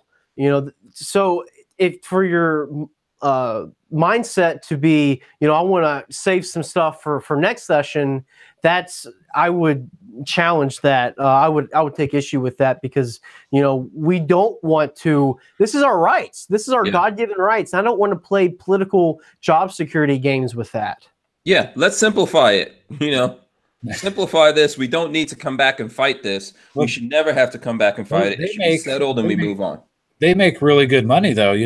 They're lobbyists, and I don't want to make this about attacking the NRA, but the funny thing, I had to bring this up because the NRA lobbyist says, "Oh, Greg, your group just wants to raise money so that you guys can keep going." And I started laughing. I'm like, "What are you talking? You're the NRA. I said, "I don't know how much money you make, but it's probably somewhere around $80,000 a year." And he's like, "Well, how much do you make?" I said, "I make," and at the time, I said, "I make $250 a month. That is my monthly salary for working 40 to 60 hours a week doing gun rights stuff." And he's like, "I'm sorry, man." And he walked away. That was it. Yeah. So, that's the problem that we have, man. It's a big organization, lots of money involved. They've been getting money pumped into it for a long time. And this is really basically what it's become, this massive behemoth. I'm not saying it does nothing. It does do some things, but sure. The reason why we're having this conversation is I'm trying to tell people out there, there's things you can do. I think there's probably people sitting out there that, folks that are here with us right now, people who are watching this later or watching it and not exactly interacting with us that think, man, that's a huge, massive task for me to go in there and do something about this. And this is why people are shying away. And that's not true. Go vote and then support people who are fighting back. That's all you have to do. Okay, support guys like Greg, support guys like Jordan from the GOA. There's people out there that are fighting these things. I see lots of comments in here about, hey, are there lawsuits going against this? I had, actually, I don't know if you guys saw, but there's a couple of shows ago, I had this guy, Adam Roberts, here in Florida, that's fighting the bump stock ban in court, and he's doing it himself. Okay. And he came on to talk about that, and I was telling him, I need to link you up with like the GOA and all that kind of stuff. I think he's a member of the GOA, Jordan. Oh, great. Yeah, send him our way. Please do. Yeah, but we need to get together with people like that, and there's things you can do. If you don't have the time because you're out there living your life every day, there's other things that you can do. 1, go vote. 2, pay attention to what's happening. And 3, support some of the companies out there, or not companies, organizations, I should say, that are fighting back. That are actually going into court. Yeah. And I've told people, because there are a lot of gun owners, they vote and then they go to sleep for 2 years and then they wake up 2 years later and say, okay, I'll go ahead and vote again. And I'm like, look, that's not, you may be a supporter of the Second Amendment, but you are not an activist for the Second Amendment. And that's what I try to push, with my company and stuff, is be an activist for the Second Amendment. Don't sit on your butt and hope that the Republicans are going to be this great savior, that Donald Trump's going to be the savior of your gun rights. You can't do that. On top of voting, like Jordan says, you got to get out. You got to email. You got to do phone calls. With my organization at the state level, we go across the state and we fight gun battles in Idaho all the time at the city level. And what I will do, or with the legislators, is, for instance, if there's a legislator who's going to vote for gun control, and I think, okay, I got to put some pressure on this guy, we're going to send phone calls and emails his way. But then, Hank, what I do is I actually go to his district and I will shoot a video in his neighborhood, okay, or her neighborhood. Nice, I will have 20 guys behind me, all of them with flyers that say, this jackwagon who says he supports the Second Amendment, He is doing this. He's doing X, Y, and Z, and we're here to expose him for the fraud that he is. And then we go all over his district and we put those flyers in his house. And that scares the living hell out of those guys because they're being held accountable. That's the problem. These Republicans in particular, don't ever feel like they're going to be held accountable for what they're doing. And that's what our organization and other state organizations have been successful at doing, is just hammering these guys when they're not living up to their oath and following the oath that they took. Yeah, I think we need more of that, man. I don't know if your concept has spread to other states. Is it just Idaho? No. This is I learned this from other people. This is a confrontational politics type thing. And so, there's guys in Missouri and Iowa and Ohio and Minnesota, I know, has a group. We have a group here, Wyoming. And there are other groups that do exactly this kind of stuff. I learned it from somebody else. That wasn't something I came up with, but it's extremely effective, right? In fact, I had a guy, a legislator, he's gone now. He's not in office. We went and did this to him in his district, and he went to all the other legislators in the Capitol and said, "You got to help me. Greg is killing me. He's shooting videos in my neighborhood," and they wouldn't help him. They were like, "Dude, you're on your own, man. You pissed off the gun owners. You are on your own." So that's what we need. We need something that holds their feet to the fire, right? That's what we need. And that could be done on lots of different levels. Correct. That's the thing I'm trying to say. Like, I know, Greg, you've probably, are you still putting in that much time or more time than what you were saying before? You're putting a lot of time into this, right? More. Yeah. Election years are extremely busy. So my salary now is $600 a month for our organization. But yeah, I easily put in 40 to 60 hours a week, and I'm helping other states. I'm trying to help out in Washington and stuff like that. So it's nonstop, man. Okay. So what can the folks out there do to help you and folks like you out there?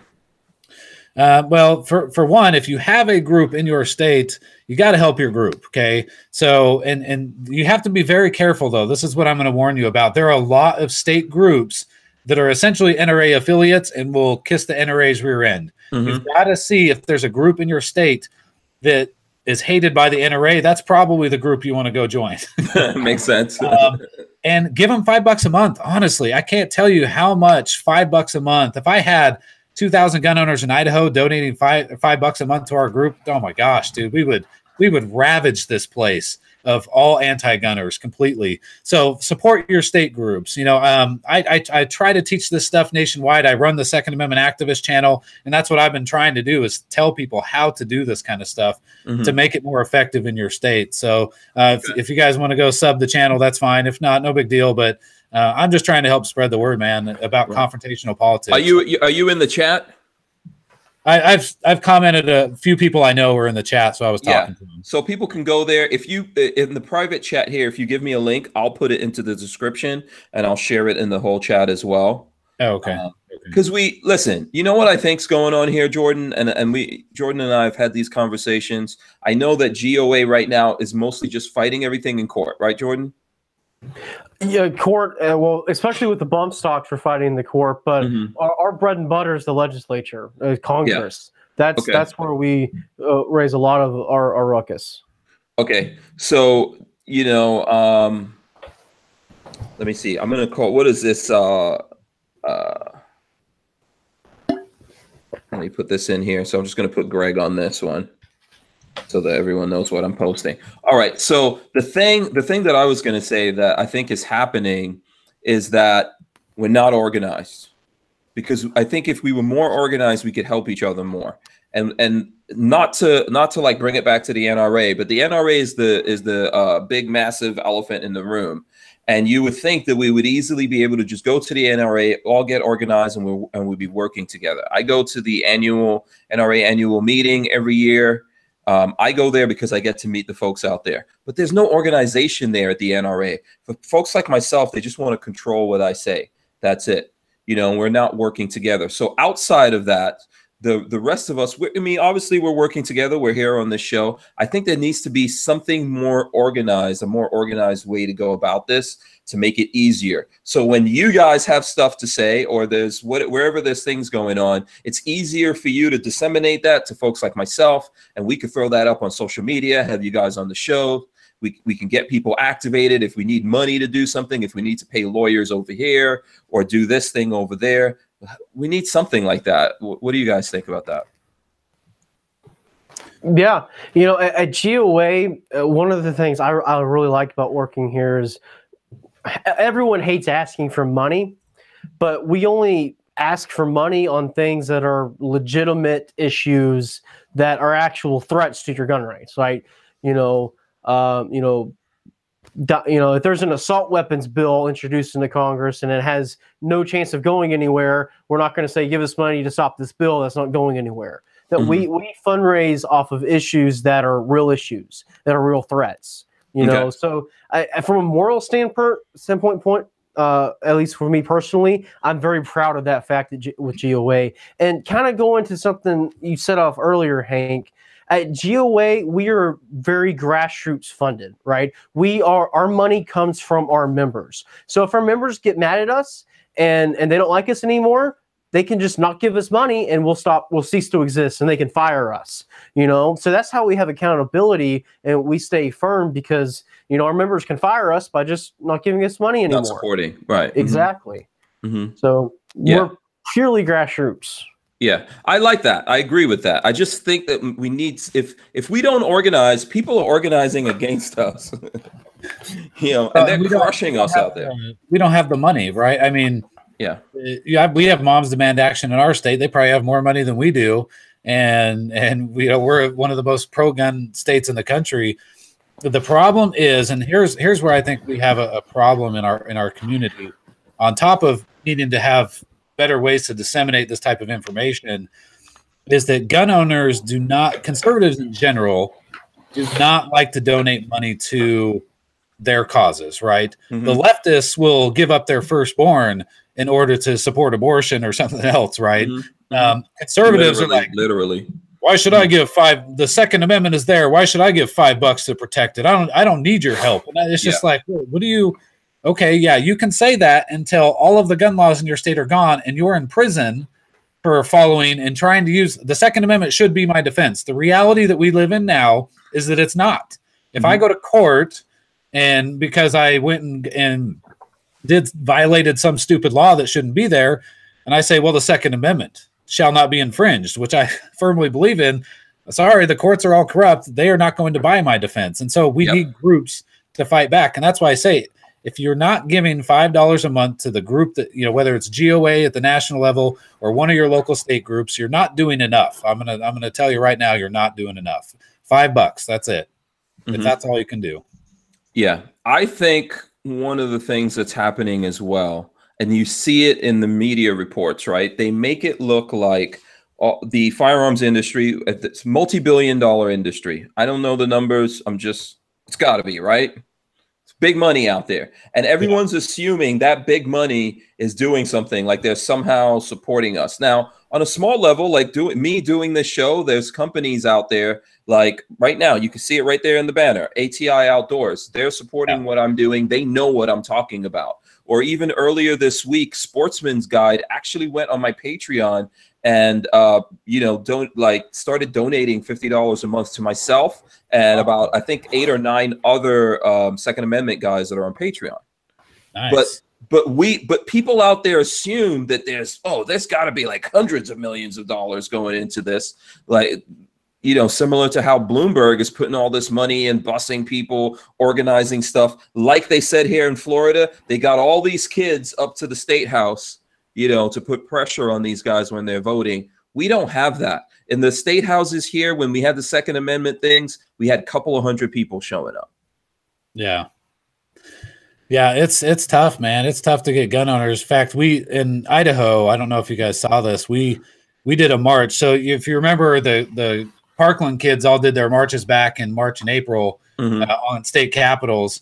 And I said, you know, everybody was like, let's do a march right now. Let's do it in 2 weeks. And I said, we can't do it in 2 weeks because I can promise you 100 people will show up and it'll look really stupid. And so we set ours. We did it back in September, a couple months ago, and we had 2,000 people that came, which still isn't enough in the state of Idaho. In fact, Eric Pratt from GOA, we flew him out here and he spoke at our rally. That was 2,000 people, which was the largest gun rally in the country this year. I'm pretty sure by far. Yeah, we couldn't get that going in Tallahassee. No, it takes months, man. And conservatives just don't care. We're not rally type people, right? I have the Second Amendment. What do I need to go rally for it for? It's just so I don't know how to break that mold. I have yet to figure out how to get people out of that mindset. Yeah, I think people are in some kind of funk and they need to break out of it. I don't know what they need to break out of this. I'm just telling you. I wish that Trump will put on an Obama mask or something like that. Yeah.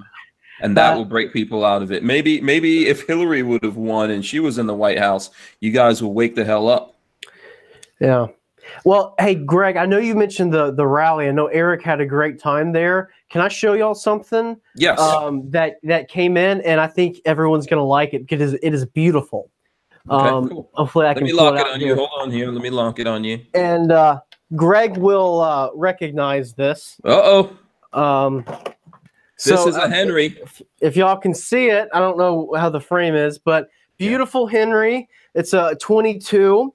And it was when Eric spoke in Idaho, it was gifted as a appreciation, if I understand correctly, for standing for the Second Amendment. Is that right, Greg? Yeah. So this gift came from a local gun shop here in the state of Idaho years ago, when Larry was obviously running the GOA. There was something that happened with the ATF, and the ATF was basically coming down on some gun shops, and GOA stepped in and stopped it here in the state of Idaho. And so this was his gift, the gun shop owner's gift to the GOA as an appreciation for doing that. So that's a good looking gun, man. It's beautiful. Go ahead. It's beautiful. It's 22 short, long rifle. Yeah, is it a Golden Boy? Yeah, I believe so. It's just got it in this week, brand spanking new. I guess technically it's Eric's, but we'll see if I can't steal it away from him for a little bit, and maybe slay some squirrels. But beautiful gun. I just wanted to show it off because I know Greg's seen it before, and just such a beautiful gun. So no, that is a beautiful gun. And by the way, Henry Rifles, they're one of the companies out there that I think that stands up for the Second Amendment. You know, I would put in that category as well, like Barnauls. I'm actually rocking a Barnauls shirt right there, right now. Bureau of Propaganda. Here, I'll show you guys. Look, check this out. There you go. Oh, heck yeah, dude, that's nice. Yeah, you know, I actually today I finished editing, and I think we're uploading it. It'll probably be up on my Patreon, if not tonight, tomorrow. The video where I went across the country. We did the convoy across America. Barnauls helped me do that. They got people to get in and join and made all the arrangements and stuff like that. So I want to thank those guys. And there are companies out there. There are companies out there that believe strongly in the Second Amendment, and you know, we need to. You know, we need to get more companies involved, I guess, is the best way for me to put that. So, Greg, I think this link that you're giving me right now is for your T-shirt that you're wearing. You want to show us that? Yeah, that's that's the website that we run, and this is the T-shirt. I think you can see that, right? GOA activist. Yes, I like it. I got it locked on you right now. I'll tell you, even in Idaho, man, even in Idaho, when I wear this thing around, everybody is staring at me because of that pistol that's on there. Yeah, it's similar to what's on your hat, right? As well. That's cool. Yeah, this is the Idaho specific group. So right. Yeah. Okay. Cool. Well, sometimes I wear a camouflage Idaho Second Amendment House Alliance up in Fairfax County, and even I get looks. And I'm in Virginia now. Fairfax County is not like the rest of Virginia, but yeah, I get them too. And I don't have any 2AA stuff. Or Greg, so I'd like to have some if you want to send some my way. Heck yeah, man. Heck yeah. Yeah. So you guys, if you see Second Amendment activists in the chat, that's Greg. You guys can follow him right through to his thing. I did put the YouTube channel in the description of this video as well.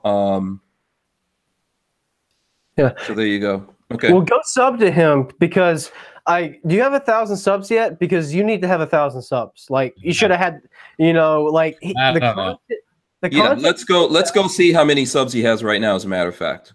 So what's the YouTube channel, Greg? Second Amendment Activist. So it's 9:51. It looks like. So 49 people, right? Yeah, let's do something about that. Let's get Greg over 1,000 subs because he deserves it, and he puts in a lot of work.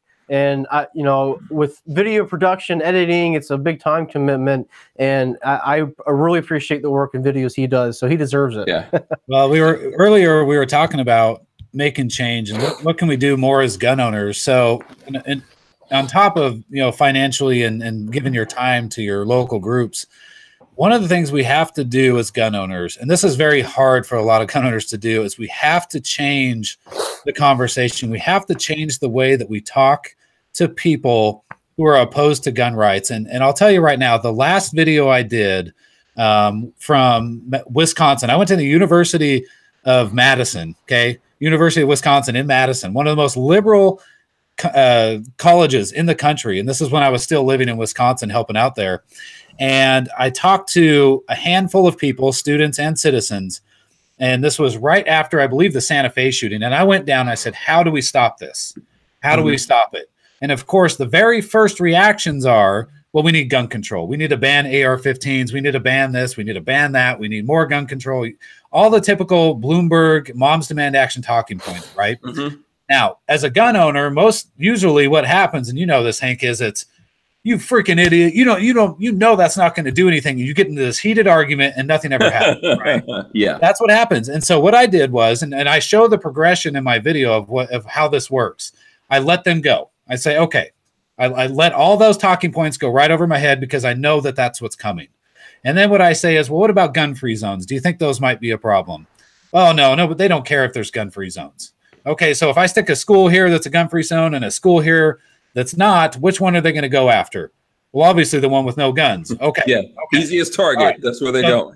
The wheels start turning. And I say, well, what if we have some armed teachers in there that can stop this?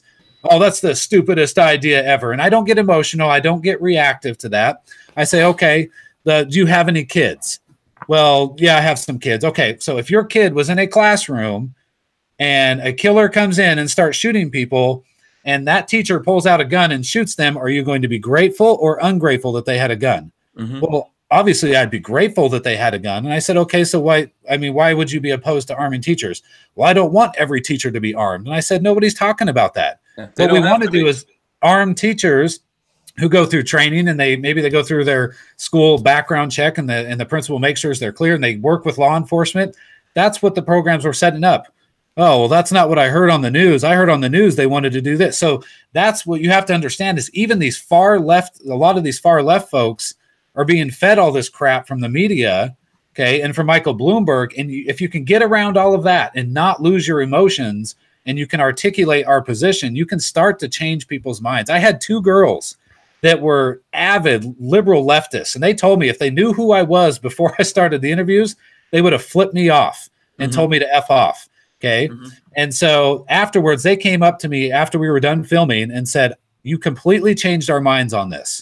We had no idea that you couldn't just go buy a gun at the store without going through a background check. And I said, yeah, that's not the current process. I wish it was, but so I was able to completely change their minds and soften the way that they viewed gun owners and the way they viewed guns. And that is what you can do as a gun owner to start changing the narrative. Because if we don't change the narrative with these folks, if we just hit them every single time with you're a gun grabbing leftist, and that's all you ever say, we're not winning more people to our side.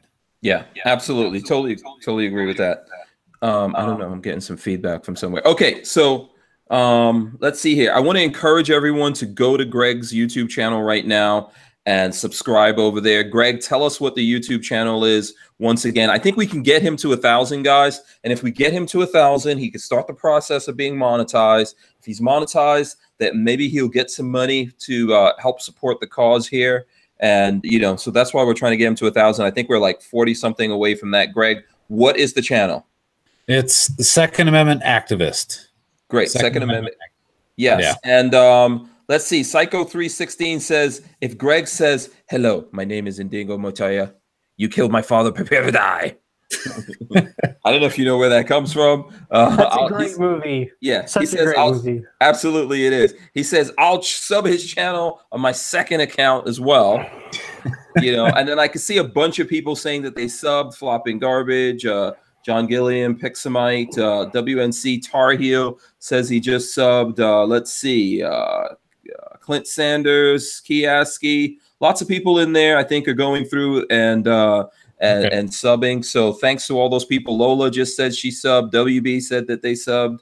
So there you go. Awesome. We should see that go up. I wish I could see that get to 1,000 during this show. I know we have 40-something people, 50 people that can go in there and sub. I think you're at 971 right now. Okay, cool. Well, so thank you. 29 to go. Yeah, literally 29 people to go. So come on, if you're here, go over and sub. I'll tell you the channel again, Second Amendment Activists. Just search that 2ND Amendment Activists, right? Or they can spell out the second, or just put the number.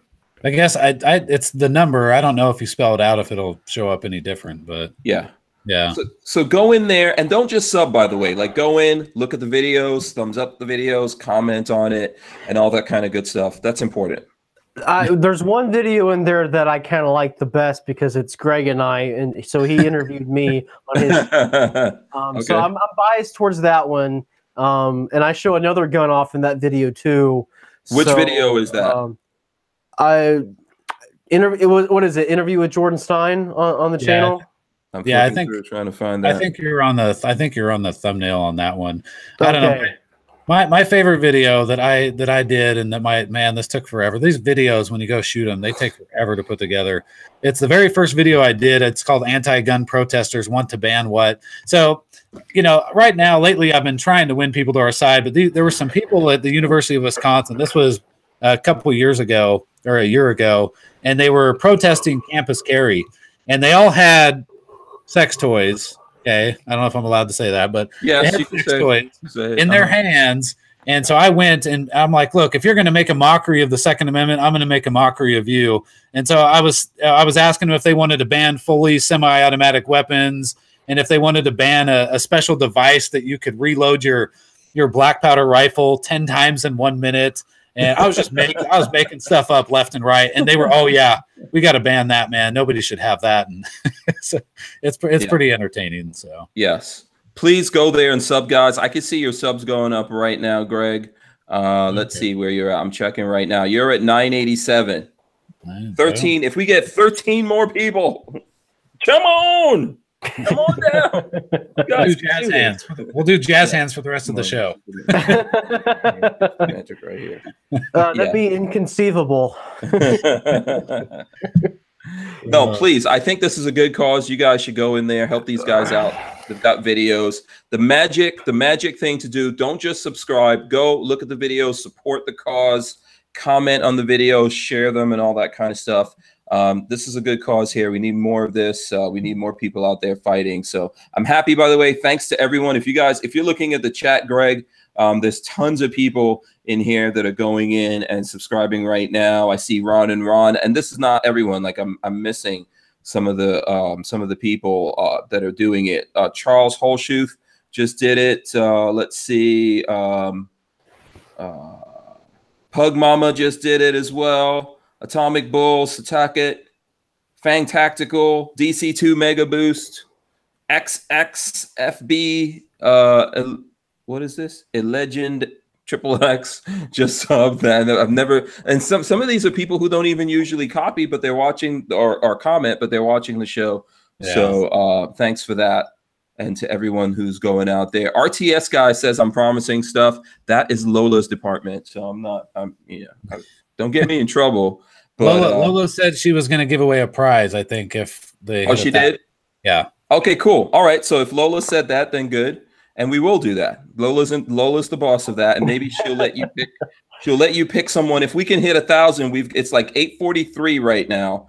And I'm pretty sure that we can get it done. Gorillas and Guns subbed, Scamp 900 subbed, Armament and Axis subbed, The Archangel subbed, STL Storm Spotter.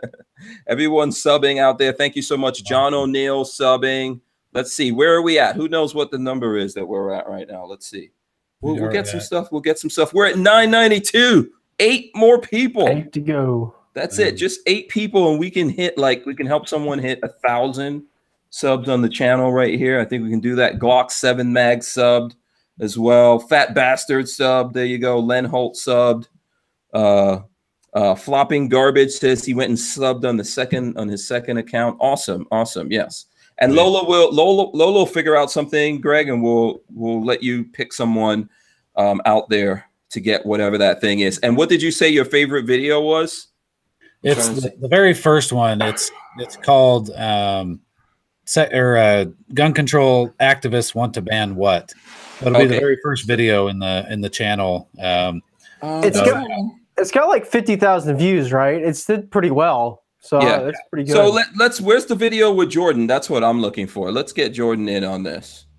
So we can I want to find a particular video for everyone to go comment on.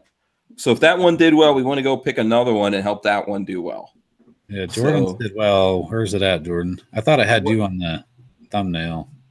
Yeah, I don't see. Oh, there it is. It's not Jordan. I'm sorry. It's still me. I got to go change that. What's the title of it? It's 2AA interviews Jordan Stein from GOA. Here, I'll send you the. Okay, send me the link for that. Okay, put it in here in the chat. Okay. So yeah, put the link up here in the chat, and I will post that up here. And then what we could probably do is let everyone go and comment on that video. I'll go in there and comment. Everyone else will go in there and comment, and we'll let Greg pick out someone from that video. So Lola says she's going to give away a Henry rifle hat, not a Henry rifle, the hat, and a counter bottle opener. So it's like a countertop bottle opener. It's a metal. Okay, cool. Yeah. So Lola will give away some cool stuff. Let me see. There's that video up here. Okay, here we go. I will copy this right now and share it with the folks. Well, while you're doing that, thank you everybody for subbing. I try to do a weekly show, usually Tuesday nights, but the YouTube apocalypse that happened killed my show on Tuesday. I'm not really sure when YouTube was down worldwide, so I didn't get a show out this week. But that's all right. I'm on your show. And is there a way for me to share what you did? I guess I can shoot a video on my channel and just link to the show we did here tonight to get it more views. I don't know. Yeah, you should be able to. Be able to do that. Let me see. Cool. I'm trying to go here myself so I can go right now and comment on it. Okay, here we go. Yeah.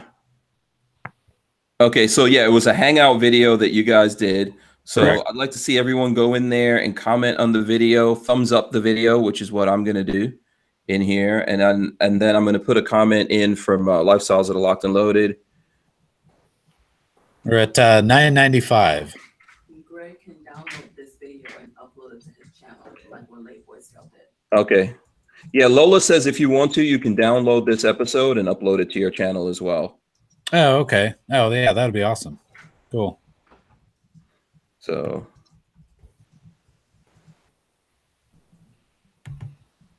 Just trying to. Yeah. Yeah.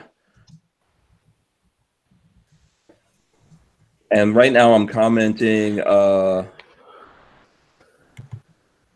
I'm making a comment. So I put great show. Please comment here to win some cool swag from Lola and myself to celebrate this channel hitting 1,000 subs. And I just posted that. So everyone else go in there and comment and all that good stuff. And then we'll let Greg, oh, wait, someone says it's not working here. Let me put it up here again.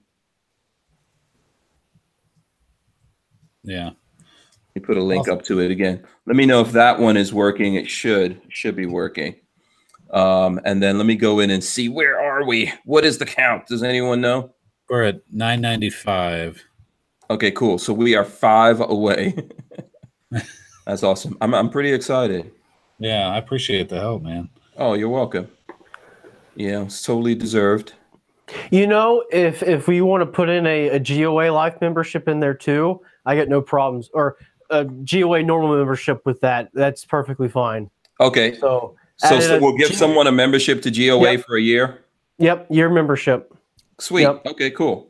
All right, so there you go. You guys heard it right there. So that's going to be a really cool little prize package, and I think you're at $9.96. So it's literally 4 people. There's 4 people out there that are being skeptical and refusing to go in and sub. Do it. Do it. And if you have multiple accounts, go in there and sub and comment on that video with all your multiple accounts. Just tell us the name of that video again, Greg, that they need to go, because not everyone's here able to get the link, and I'm sure some people are going to go do this later. And this is going to be eligible for later. I'll give you whatever time frame you want to pick someone. Okay. Yeah, that works. So when you go into videos, it should be the very first video, but it's called "Anti-Gun Protesters Want to Ban What?" With a question mark, and it's got me and talking to a young lady there about firearms and stuff. So anyway, you're at $9.98. Yes, and for folks who are joining us now and they want to know what we're talking about with this push, we're trying to help Second Amendment activists. Our guest here, Greg Pruett of Idaho Second Amendment. I always forget what the last thing is. Alliance. Yeah. Alliance. Yeah, what's the acronym? What's the acronym? That might be easier for me. ISAA. Yeah, ISAA. Okay, no, I'm not going to remember that either. So anyway, we're helping Greg, and he's doing lots of good things, and we want to help him get to 1,000 subs. He's pretty close right now. So what's going on is if you go in, subscribe to the channel, and then go comment on the video that he just said, which is what, Greg?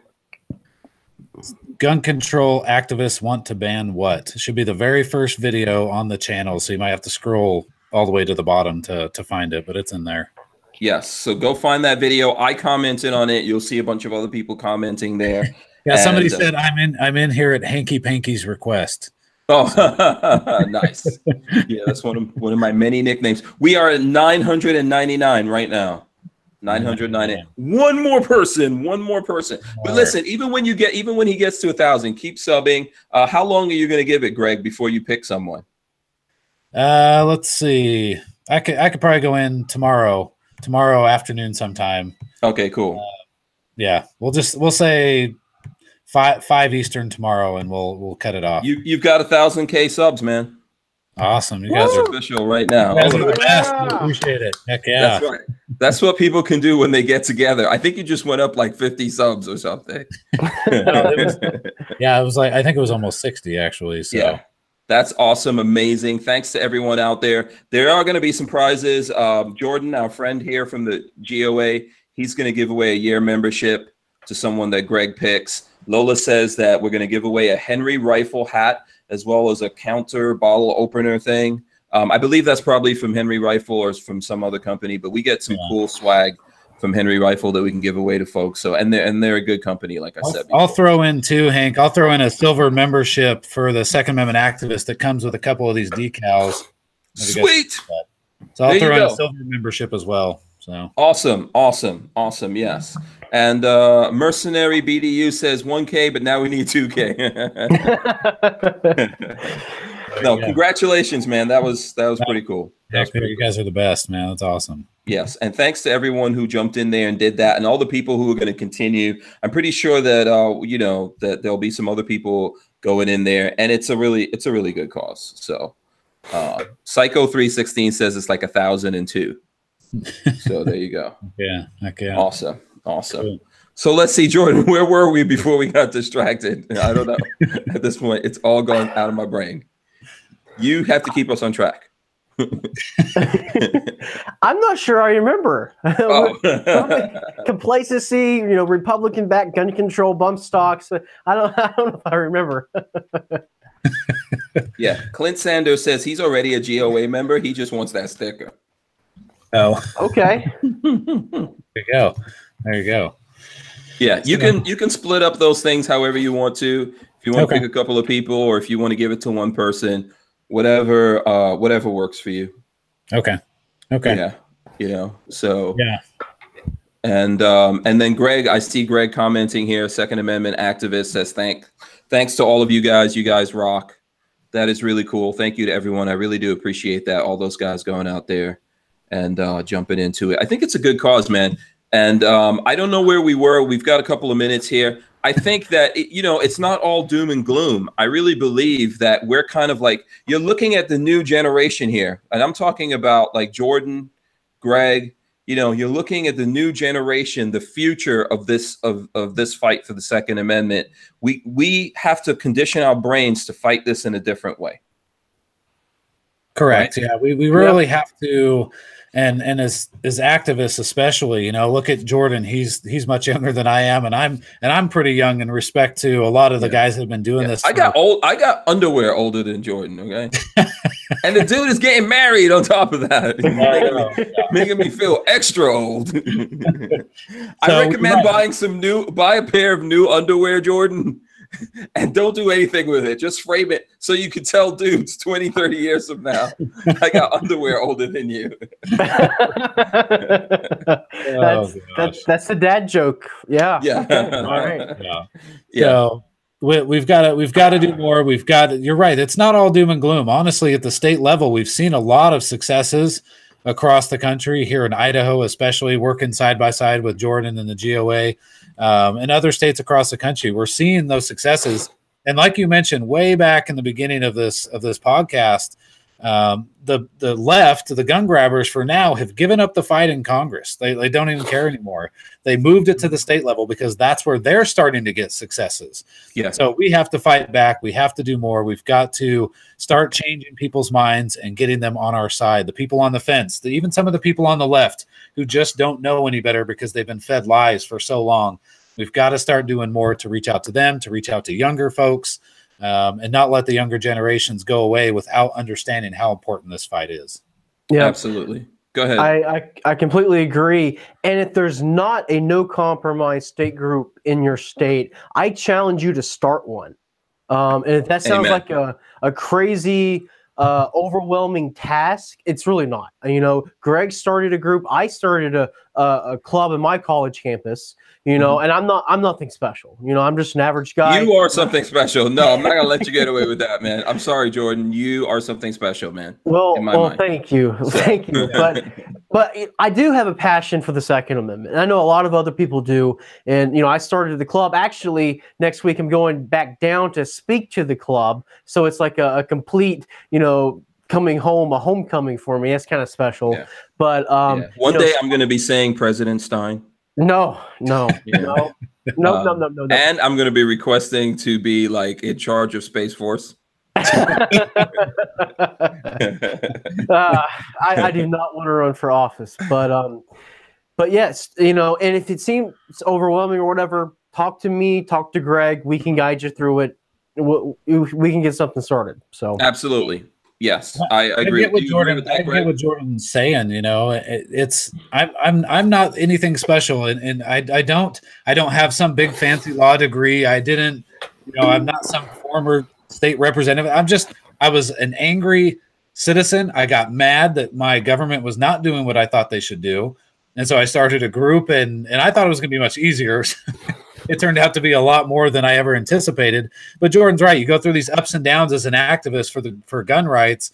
And at the end of the day, you just keep praying, and that there's people out there like Hank and everybody else who's doing everything they can to support groups and people who are trying to fight for your gun rights. And if we all stick together, it makes it a lot easier. Yeah.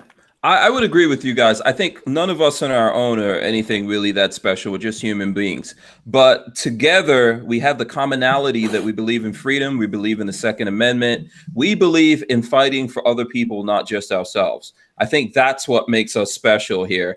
And the thing that these guys are trying to say is like, figure out what it is. There's something that you like doing or that's easy for you to do that you can lend assistance to this fight. Okay, you don't have to be like Jordan. You don't have to be like Greg. You don't have to be like me. There's something, though, that you can do, some part that you can play. And if we all got together and we played that part and we're part of the new generation fighting for the Second Amendment and freedom in America, then we can kick some serious ass. Yep, absolutely. Yeah, if you look at, real quick here, since we're running up on time, but Hank, you talked about what can you do? Because it's not necessarily just donating money or donating time to do phone calls or emails. What if you're an artist And you can draw cartoons. I use cartoon drawings all the time in our organization to hammer politicians. What if you're someone that owns a paper store, you know, and you can donate paper to the organization to print flyers to go beat up on politicians? I mean, everybody has some sort of skill set that they can use that is beneficial to the organization. And whatever that skill set is, offer that skill set for free or at a discount to what it might normally cost that organization. Absolutely. Absolutely. I totally agree with that. We all have resources, ideas, things that we could do, and we could really get in here and fight the fight. I mean, I think this has been an awesome discussion, actually, you know, and I hope we can do more of these. There's a whole bunch of comments in here that there's no way in hell that I have any chance of getting to. But I know there's lots of people out there that are happy and they enjoyed the conversation. What I would say is, like these guys said, they made it plain and easy, you know, how to reach out to them and how to do something, or even think about something, or find some ideas. They can give you ideas of what you can do. So I suggest that you reach out to them, you reach out to me as well, and we'll see what we can do for you guys. Since we're going to wrap it up, let me see, who am I going to go to first? How about Jordan? Jordan, tell the folks out there what they can do to support the GOA. I did see a comment, Armament and Axis. I saw your comment. I will get back to you as soon as possible. We're juggling a lot of stuff right now. It's not really to anyone I need to get back to. I will get back to you as soon as I can. But anyways, check out GOA's voter guide. You know, it's for the Congress, it's for your senators, representatives. You know, it's their report card on the Second Amendment. So please go check that out. And yeah, keeping the fight. Go, you know, if you didn't sub to Greg's channel, you know, and thanks so much for having me on. I really enjoyed it. I missed you coming on, Hank. I want to come on more. Oh, absolutely, man. You're absolutely welcome to come on anytime, like I told you, or let us know if there's info that we need to get out there. I want to encourage everyone, please go sign up for the GOA, support the GOA. There's a link in my thing to help you save some money, you know, but you know, the money you save, you know, give it to like Second Amendment activists like Greg, but go sign up and really get in the fight here any way that you can, other than just signing up. I encourage everyone out there to do that. Greg, what would you like the folks to know or do to support you guys before we get out? Yeah, thanks again for having me on, man. It was a great conversation. I hope that everybody learned a lot about how they can do a little bit more. So secondamendmentactivist.com is our website. We have memberships and all that kind of stuff. But thank you, seriously, thank you to all of you for getting us over 1,000, and thanks, Hank, for getting sidetracked and plugging that for a little while. Oh, you're welcome, man. I'm happy. That's what makes my day. That's why I really started doing all this, you know, so I can help people like yourself out. So it makes me really happy. Yeah, no, it's been fantastic, and I was glad to come on, and we got a long, hard fight ahead of us, no matter who wins in November. So we got to keep the fight up. Absolutely, absolutely. Stick to your guns. Don't be dogmatic to a party. Look hard at what's going on here. Make sure people feel the pain.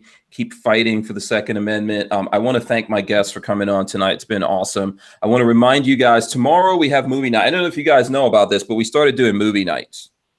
So we don't do it on a regular basis, but basically tomorrow we're going to get together and we're going to talk. We talk about a gun movie. It doesn't have to be like all guns. Tomorrow we're talking about Big Trouble in Little China.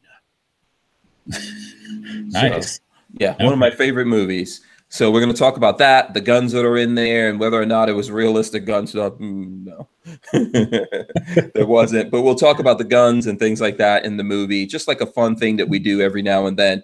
That's happening tomorrow. So I just want to remind everyone about that. Make sure you tune in for that. It's going to be lots of fun. Thanks a lot, guys, for coming on once again. I appreciate it. Yeah, thank you. Appreciate it, brother. All right, we're out of here, guys. We'll see you tomorrow. Peace.